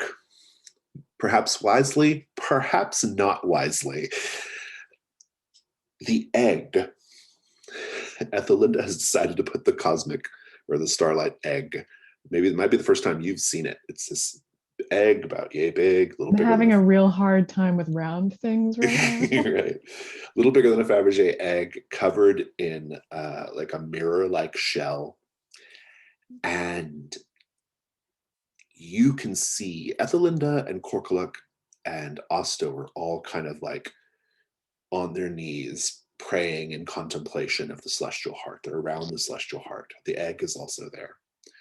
You can see that the egg is drawing in light from the celestial heart. It's drawing in, and it appears to be surging, right? You can see the energy like surging throughout the mirror. Yeah, exactly. Ethelinda seems to have no like consciousness of it. They're almost, 3 of them are almost like in a fugue, right? First of all, what do you do, if anything, or just let this play out?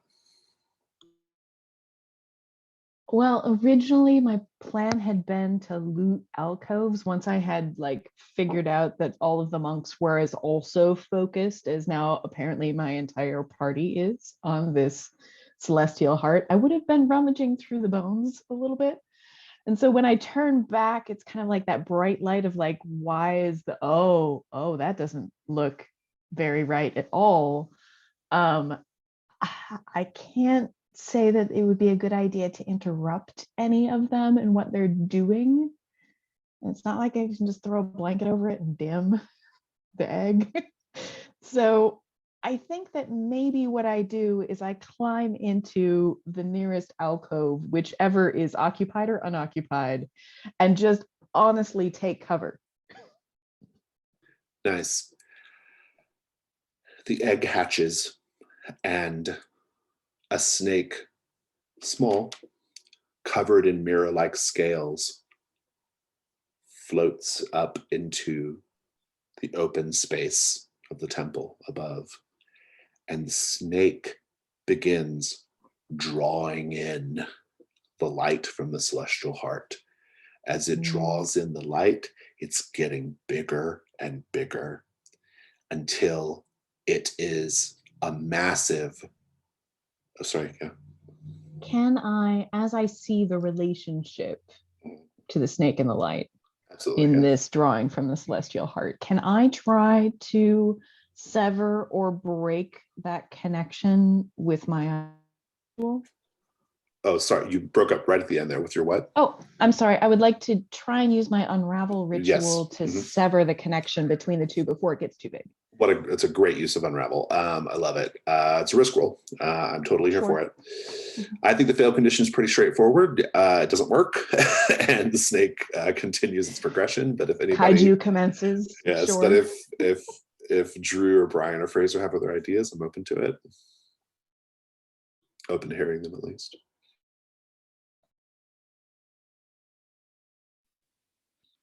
Yeah, I've got a devil's bargain, I think.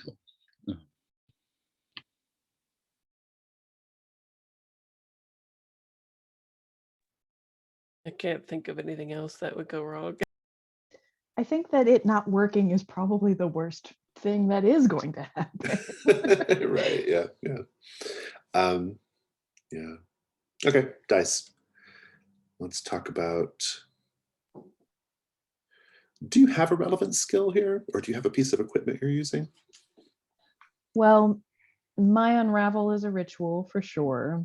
I have mending, traps, and illusion, all of which I don't know if they necessarily play in. I'm not mending anything. I'm It feels like the literally trying to opposite of break it. that. Yeah. I think maybe a piece of equipment that you maybe use in the ritual might be like as a sort of. Mhm. Can you as a throw your scarf component. over the celestial heart to occlude it? It's either that or maybe some sort of like rending of, maybe it's a mirror sort of thing where I'm tearing a piece of fabric or a rope, the seaweed rope perhaps that I got from that vendor that one time, and just in the nature of destroying it I like is that, yeah. how I'm communing the ritual. That's perfect. And so you've got one light die. Devil's bargains. My devil's bargain is no matter what state the snake is in, it stays in the temple after this. My devil's bargain is that if you're successful, I guess this sort of hinges on success. The snake is magically locked inside another one of your marbles, so that you're running around with a very lethal marble that may pop loose at another time. For some reason, I want either the bear or the serpent to eat the heart, and then something to happen to them. That's the big epic chaotic ending, right? For sure.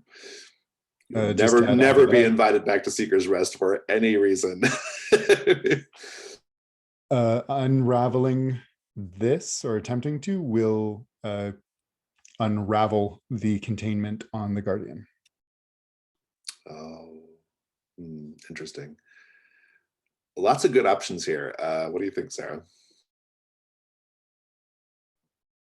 Or you can take none of them and just have one light die. I like the idea of continuing to attach these random magical effects. It's such a visceral part of my character at this point, this weaving and mending and unweaving of things. I will become the eclectic bag lady that has just whoops, I put that magical effect out into the world. Whether this snake is tied to a marble specifically or just somehow tied to my person, I really am compelled by that. Interesting. Okay, cool. So you got 2 light dice, and I think a dark die is automatic because you're doing the ritual of unravel. So roll risk 2-1.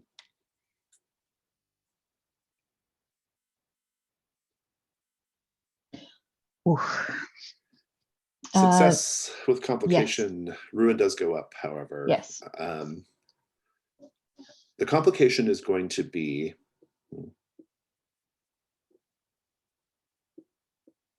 I like the bone mantis thing. The unravel works fine.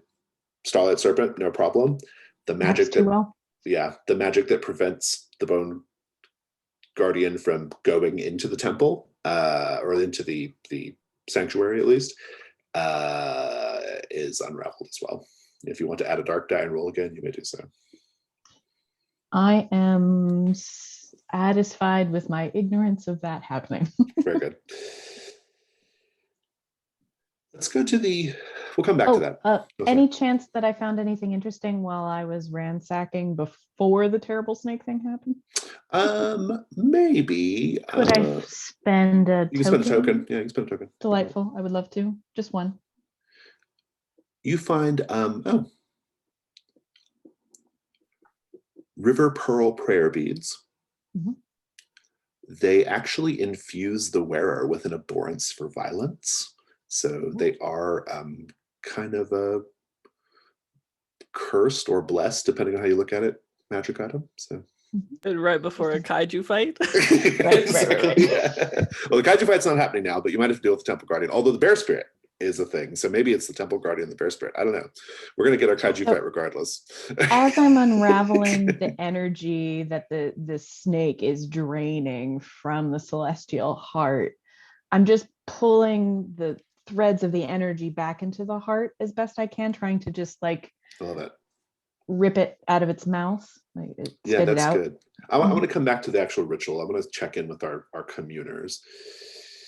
Ethelinda, are you ready to tell us how your vision connects to the Centennial Puzzle? Yeah. So does this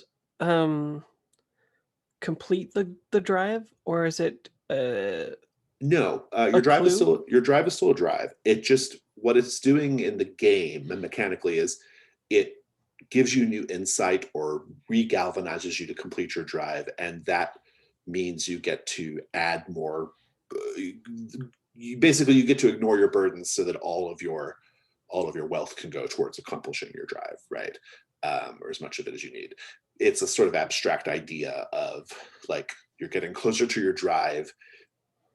Mechanically, the way we sort it out is you don't have to worry about your burdens, right? So. Okay. My idea was that it takes the lowest memory that Ethelinda has, which is getting cast out of school, and colonizes it so that when she is cast out, all her family members are there with her as she ventures out into the forest. I just don't know how that would be not needing to meet my burdens money-wise. If I have to explain that, like just think about it. Well, it's an abstraction. I wouldn't worry about it in terms of money. Okay. It's more of like just motivation, right? Yeah, I think just then it takes her lowest moment and pivots it so that it's a moment of agency instead. Tell us more about the Centennial Puzzle.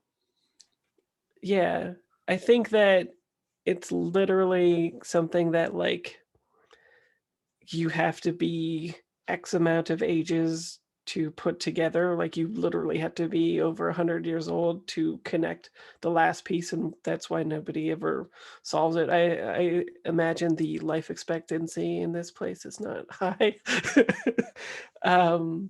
So yeah, it's just something that you can't even grasp until you have to live long enough. Yeah, that's good. Yeah, I like it. Is it a physical thing, or because like you're already older than you are technically, because you're physically older? So like if your physical body achieves 100 years of age, even if you're only like 30 or 40 in your mind, is that sufficient? Or do you have to live to like 150?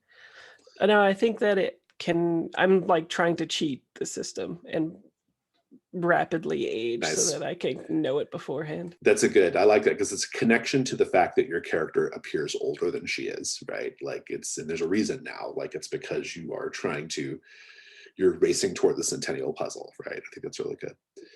I love it. Korkuluk,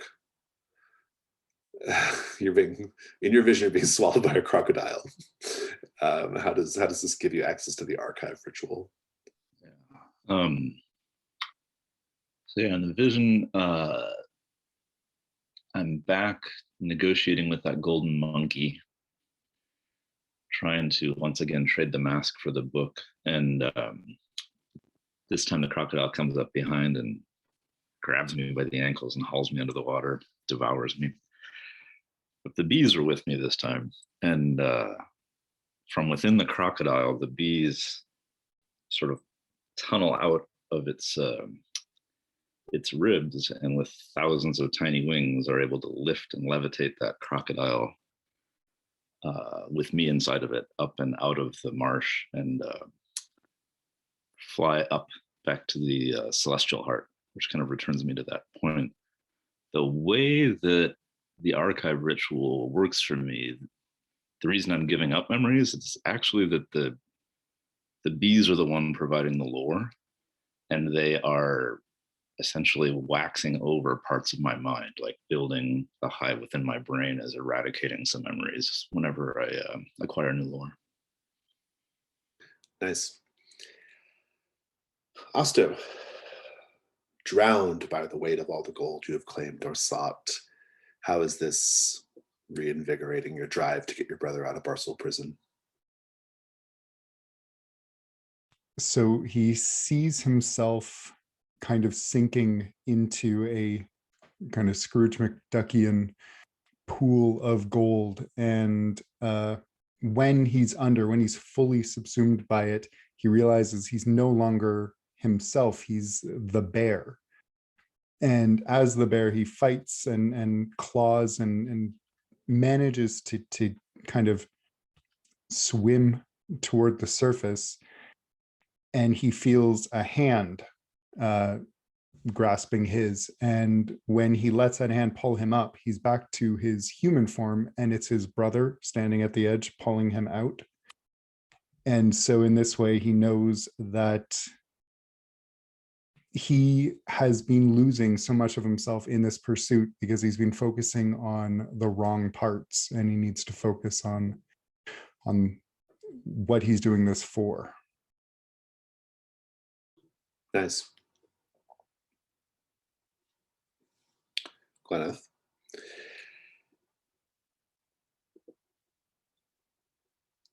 The Temple Guardian. You hear that rain stick sound of bones clattering and rattling rapidly. For me, in my head, it's playing like an undead centipede. Mm-hmm. Bones clicking together. Absolutely. And it hunkers down to fit through the entryway of the sanctuary and then stands at its full height in the sanctuary.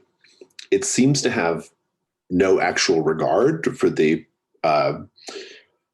people in the alcoves, like the monks, because its sort of sharpened bone forelimbs are just stabbing wherever as it moves through, and sometimes it stabs a monk. And it's in there. The bear spirit appears, emanating from within Osto. It is a bear. That's a big bear. It's a great big bear. And it is, I see these two titanic creatures above you, and there's a roar, there's a screech from the Bone Guardian, and they just clash, right? You all who are communing have communed long enough. You can free yourself from the communing as you wish. You can leave the temple to let the bear spirit and the temple guardian have it out. I will decide randomly which of them wins, and that could have various effects on the fiction hereafter. Osto, if the bear spirit dies, it might be particularly rough on you. Or you can you can basically fight the Bone Guardian, right? Fight the Bone Guardian, because I think the Bone Guardian is just a tool. I don't think it's necessarily has any connection to the spirituality of this place. You can destroy the Bone Guardian and engage in the combat. Because the Bone Guardian is fundamentally focused on the bear spirit at this point, I will only have, basically anybody who participates just has there's just one weak point for the whole group, one number that you're all vulnerable to. So it's an easier combat for sure, but it's combat nonetheless. If you wish to engage in the combat, you can, otherwise you have to run.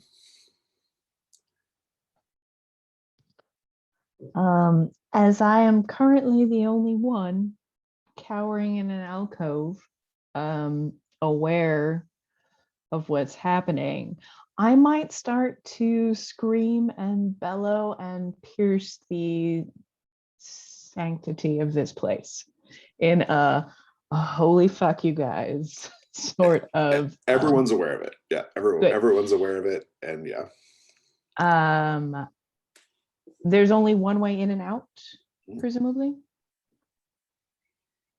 I think that I would wait for my fellow compatriots. I'm holding and seeing where everybody else is. I will assist, but I don't know if this is my fight to fight. Ethelinda, do you run or do you fight the Bone Mantis Guardian? I have 2 things of armor, so unless it goes very, very, very poorly, I should be okay.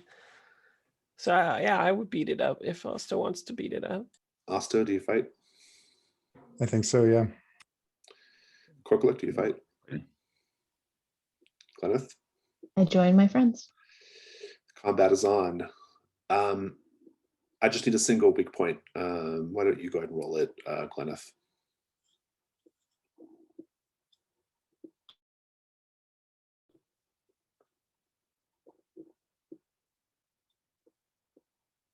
Three.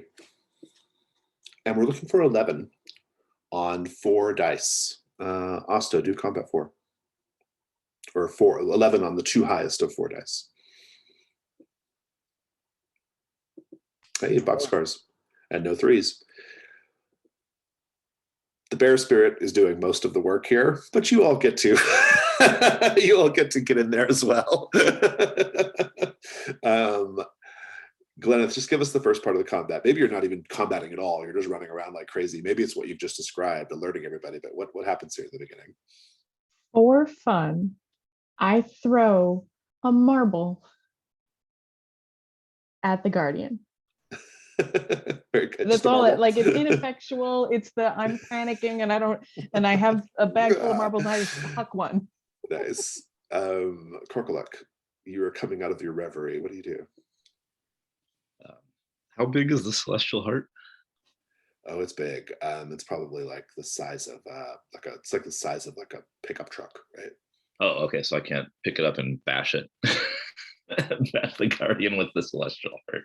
I wouldn't touch it anyway. It's like a hot glowing star metal. Probably not a great idea. All right, bad idea.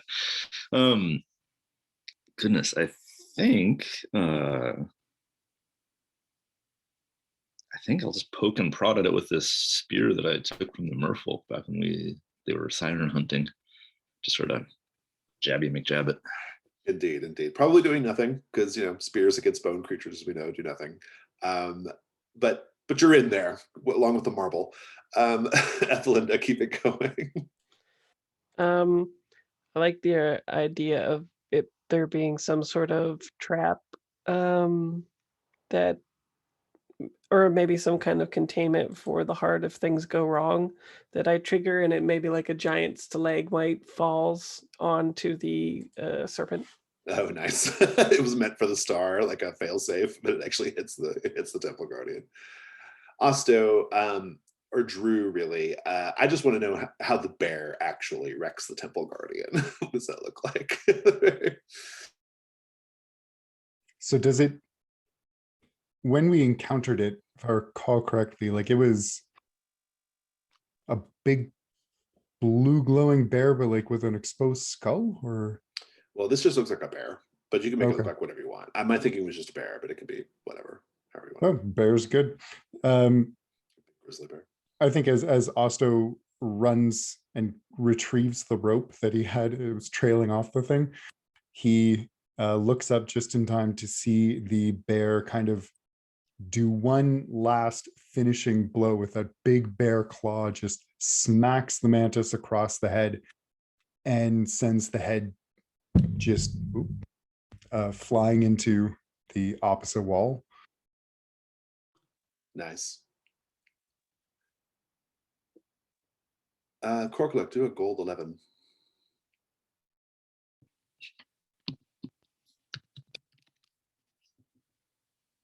Two. You get 2 golds worth of salvageable treasure from the remains of the Temple Guardian. If somebody wants to name them, you can grab one and put it in your gear.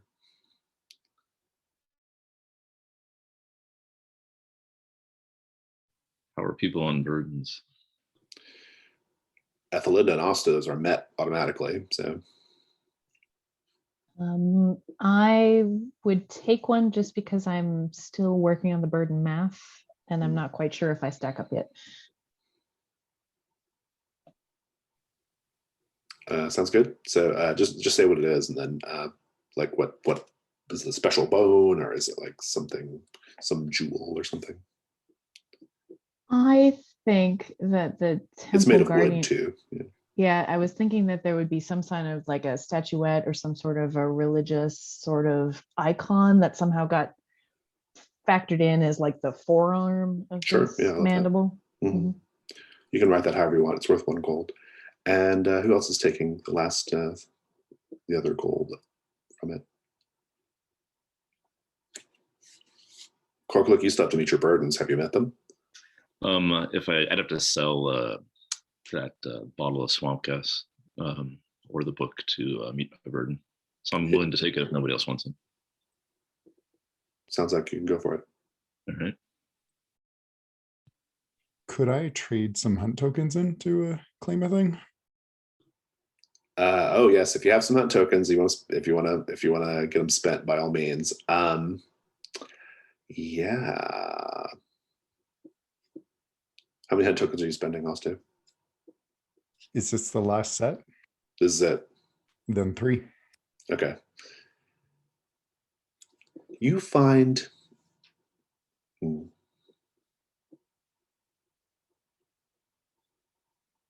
Oh. You find a magical item. I won't tell you what it does yet until you experiment with it. But essentially, it's a belt made of. It's just a belt studded with gems. And you can feel the magic radiating from it, but I'll find out what it does later. 3 gold if you sell it, or you can increase your burdens to keep it once we do Hearthfire. Anything else before we go? What's going on with the snake? The snake, yeah. It is small, and it becomes part of Gleneth's equipment somehow. I like the marble idea just to keep that theme going, but it's up to you. But Gleneth, if you have another idea, I'm open to it. Can I keep the shell for the money then? You can keep the shell. It's worth 1 gold. Yep. And you no longer have to keep that as a burden, by the way. You get to lower your burdens. So I like the idea of this somewhat celestial star snake just being a part of my marble bag in general, and just Okay. kind of like it's just in going there, about, yeah. and it might influence other things that happen just tied to Okay. my. Yeah, it's good. Just put it in your gear for now. Little small starlight serpent. Can I trade in the hunt token I have for a piece of gold of some sort? Absolutely. You will find a small polished indigo ocarina carved from an unknown horn, worth 1 gold. I also need to trade 1 hunt token for a gold as well. You find a moon snail compass oriented to moon position and phases.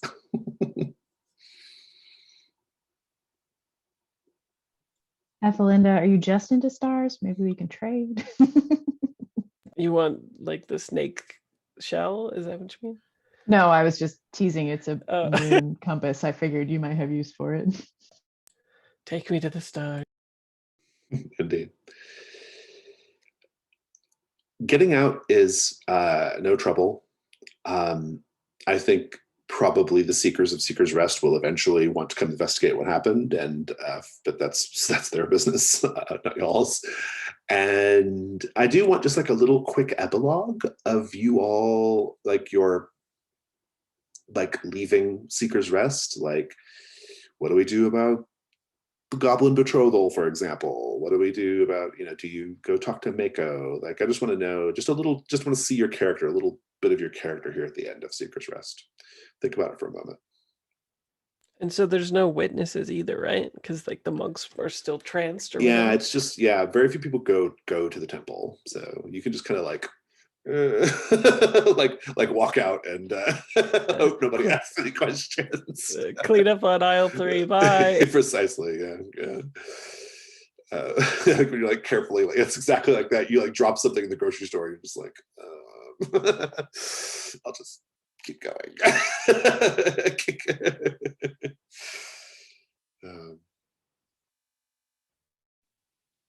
feel like I will try and disentangle myself from this engagement by first approaching Sandor, the father, with my new hive of glowing bees, and be like, look, there's this thing, this condition that I've got, and it's contagious. Like I fear for your son's well-being, and I really feel like there's a better mate for him out there somewhere that is not me. What was the young goblin's name again? I just forgot. Landor, was that right? No, that's Lundor, right. I think. Or Yeah. Lundar. Lundar. Sundar and Lundar. That's right. Sundar says, "It's no worries, friend. I talked with my son, and while he thinks you are a perfectly friendly and gentlemanly person, he does not wish to marry at this time. So you are off the hook, so to speak." It's very gracious. Thank you for your kindness. I certainly wish well for your herbalist business and your plans of expansion. If you're ever in Ambre, or perhaps Fortune, certainly look me up. I'll see what I can do to help. Indeed. Ethelinda, do you have a Seeker's Rest epilogue? Maybe. Well, I really like the idea of trying to give those beads to the siren, if it's possible. I don't know if that's covered in an epilogue or. I'm into it, actually. Yeah, that's a great epilogue because it's like this region, right? So you have those like. Did you find those? Who found those? Gleneth did, so maybe I could trade Gleneth something of value for them or something. I have so many small round things. Worth that. Well, but it's worth 1 gold though, isn't it? Well, as I have seemed to, I hope that the Starlight Serpent is friendly. Otherwise, my life is going to be very harrowed and complicated in trying to constantly battle an angry pet. But I'm happy to trade shell for beads or something along those lines. Sure, yeah, I'll give you the shell. Makes sense. Have the whole set, collect them all. So your epilogue is you giving the rosary to the siren. Yeah, I wonder how that would work, because like once he knows what it does, maybe he could just throw it away. If that's maybe he doesn't know. Maybe he just maybe changes his ways. You change him. yeah. At least so that he's unaware that would be the thing that would cause him to abhor violence anymore or something. At least it's like a temporary stopgap where he's not murdering people, even if it's like 1 or 2 people that it's worth the like 1 murdering gold. detox. Do you want to narrate the scene, or you just want to leave it at that? Yeah, just that. I think just maybe meeting him at his cave and Ethelinda giving him the prayer beads as well as some other things, like, so it's not just like, you should wear this, bye. I like that awkward moment where you're putting a lei on somebody and after you get off the plane. Gladys, do you have a epilogue for Seeker's Rest? I would, as we are navigating the rope bridge back out, love to reweave what I had destroyed and then add some of the bones from the bone garden and just kind of and create a pattern, if not an offering or a kindness or a cool tattoo design for the Sky Weavers to appreciate in the future. I love it. Asta, epilogue? I think he will stop by and speak with Mako a little bit. And maybe, so he's always been convinced that his cure is temporary, that he will lose himself to the bear in the end. And he maybe feels either a little more at peace with that potentially happening and a little more hopeful that he will be able to maintain his identity through Mako. And so he expresses his gratitude and wishes him well and heads off. And I think he'll also say to Lundar that we could take him back to Fort Durin. Yeah, interesting. Yeah, Lundar will go, sure. And so concludes Leviathan's Bridge. We will do Hearthfire next week, and then we'll kick off the Between after Hearthfire. But let's do Stars and Wishes for now. Stars are things you enjoyed about the whole series, not just today. And wishes are things, your hopes for your character's future whenever we pick up the campaign again. Think about it for a moment. Whoever wants to speak, go for it.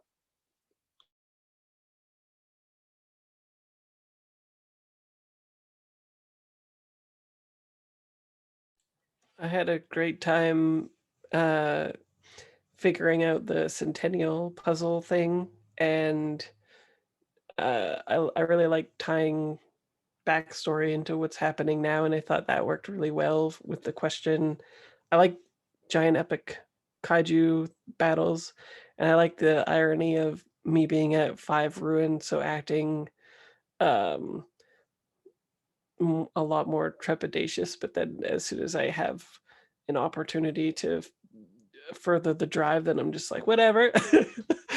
Go for it, all in. I think it's In true Trophy Dark fashion, right? yeah. And hopes, I think she's going to try and find a way to further life hack herself into a 100-year-old body.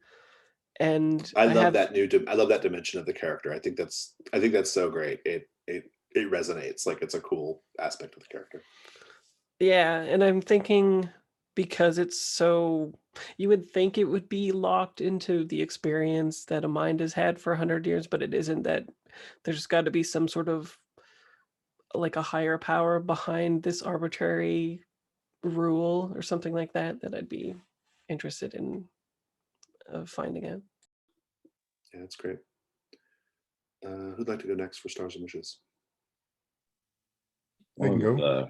One of my stars is an actual star, the Celestial Heart. I really liked the risk that was inherent in meditating on it, that you might just remain. That was a fun thing to have to contemplate in making the choice. Really enjoyed Fraser's description of the re-envisioning the memory of when you were expelled and your family being there to see you off was really pretty neat. I don't know, something about that really I enjoyed. What else? Kind of, I'm also intrigued and entertained by the notion of bees taking up residence in my brain and seeing where that plays out. I guess that's more of a wish than a star. Sorry, one last thing. And overall, just Seeker's Rest as a whole is like a neat space, the way it's described, what it is. It's really quite nice. True. I felt like throughout this whole incursion, like we all learned so much or developed so much about our characters, and that was fun to see and kind of get into the meat of their stories in a way that I don't think we've ever done to this degree in a single incursion. So that was Cool.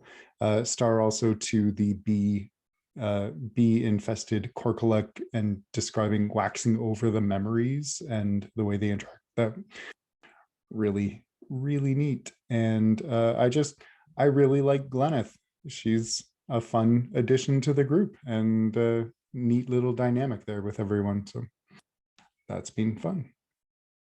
Wishes. I was always kind of like, okay, I'm marked by a bear spirit. What does that mean? Now we know that there's this bear spirit that could potentially come out again, and that could be interesting or terrifying. So good. So that's my wish. Also a star. Sarah, our new player, do you have any stars and wishes? Well, I think that my stars are only to this incursion because it's been fascinating to see how your history has played out as a new character. As we said last time, it can occasionally be challenging to kind of integrate, but it's been so fascinating to see how just like the star components of things are affecting all of it, and how your beast bitten nature, like everybody has their own perspective on it. I think I have more wishes than I have stars because the whole adventure was fantastic for me. But I think that this incursion was more about getting to know the players and the characters. And now that I get to investigate your backstories, I'm so excited to see, like, what if we get Osto drunk? Does his bear spirit come out then? You know, or there's a lot of wishes. I have a lot of wishes, but I don't necessarily want to say them all because I think that it'll be fun to see how it plays out. Fair enough. For me, I have a lot of stars. For this particular session, I did really love the payoff of the temple. The temple paid off in a huge way, and that is what you want when the incursion is established from the very beginning of having this like really well-defined like endpoint. You are going to reach the temple, and you are going to commune in the temple, maybe, and that's what's going to happen. And all of the like ways, the sort of twisty path to get there, the payoff was excellent. I loved the interaction with the celestial heart. I loved the visions and how that was all interpreted. I love how this is maybe for the whole incursion star, but something that happens in this game, and it was very salient in this series, is because of the collaborative nature, because of risk rolls, because of devil's bargains, and sometimes just bum luck, or dumb luck, there is a sense of thematic continuity that takes place in the game, right? And sometimes it's very explicit and bookended, right? Like I thought the visions were like perfect bookends for what we know about the characters so far, right? They just worked. It just came out so strongly, and the whole thing felt very nice and coherent while still retaining a certain air of mystery. I think part of what possibly made it very easy to integrate a new character into the group without it feeling alienating is that so much of these characters is still anchored in mystery, right? Like we know things and we are learning more things, but there's still so much of it to still be uncovered. And I think, the Ethelinda Centennial Puzzle aging thing was like, it was such a like, for me, it was such a like moment of like a light bulb moment, because I've been thinking about like Ethelinda and the Centennial Puzzle and what does it mean and what is the connection, in particular Ethelinda's strange like physical circumstances. And so suddenly like a link was formed, right? And now we have this like really strong like link. And so I think part of what makes it easy to integrate a new player, a new character is that there is like so much, there's so much like negative space to explore with the characters, even though they've been around for a while. But yeah, other stars, everyone just did a great job with the characters. Everyone did a great job just sort of being in the moment, living in the scene, taking great, being both practical, but also like, and safe, but also being, taking chances. Like it was a chance to commune with the celestial heart, right? And not an insignificant one, right? So that was great to see. Yeah, and just the texture of this incursion is wonderful. I love it. It's fun to play in, and I'm glad we got to spend some time there. Wishes, we're going to do Hearthfire, so I'm excited to Hearthfire and see the Hearthfire things. And when we pick up the campaign again, I'm very interested to see what. I always like to think about like how much time has passed, you know, and it's really more for me, but I want to think about how much time may have passed between Leviathan's Bridge and whatever they get up to next and what that means for their story. So yeah, and also maybe fulfill some promises like Eotho's subterranean mission, maybe a God King version of Malfast back in Hester's Mill, maybe something with the Siren, I don't know. So it'll be fun to kind of explore all those things. I have another one I thought of too. I really like Gleneth's marbles, how like you wouldn't really like, I think if I had a player, if I generated a character and one of my random things was marbles or whatever, I'd be like, oh great, when am I gonna ever use some goddamn marbles, right? But now it's turned into like this cool world building thing where you've got worlds in marbles and you can't find the marbles, and like one wonders if like in 50 years or something, if Gleneth has like this pouch of cosmic marble stuff going on or something, right? It'd be it's My wishes for sure. I love it. I love it. Yeah, so much of the game, like so much of Trophy Gold asks, like, is about here's a thing that we're not going to explain. It's your job to make story out of it, right? And so, and I think the marbles is a great example. Fabulous. So yeah, good. No, go ahead. You got me thinking. I want to in another game, just as a treasure, have somebody find a sack of marbles. It's these marbles and popping up in another role-playing game of some sort. Gleneth's marbles becomes a whole other. Gleneth's bag of marbles, read it like a D&D magic item. Good. Anything else before we go? Awesome. Okay, well, thank you all so much. It was a great series. We'll do Hearthfire next week and kick off the Between. Thank you very much. That's great.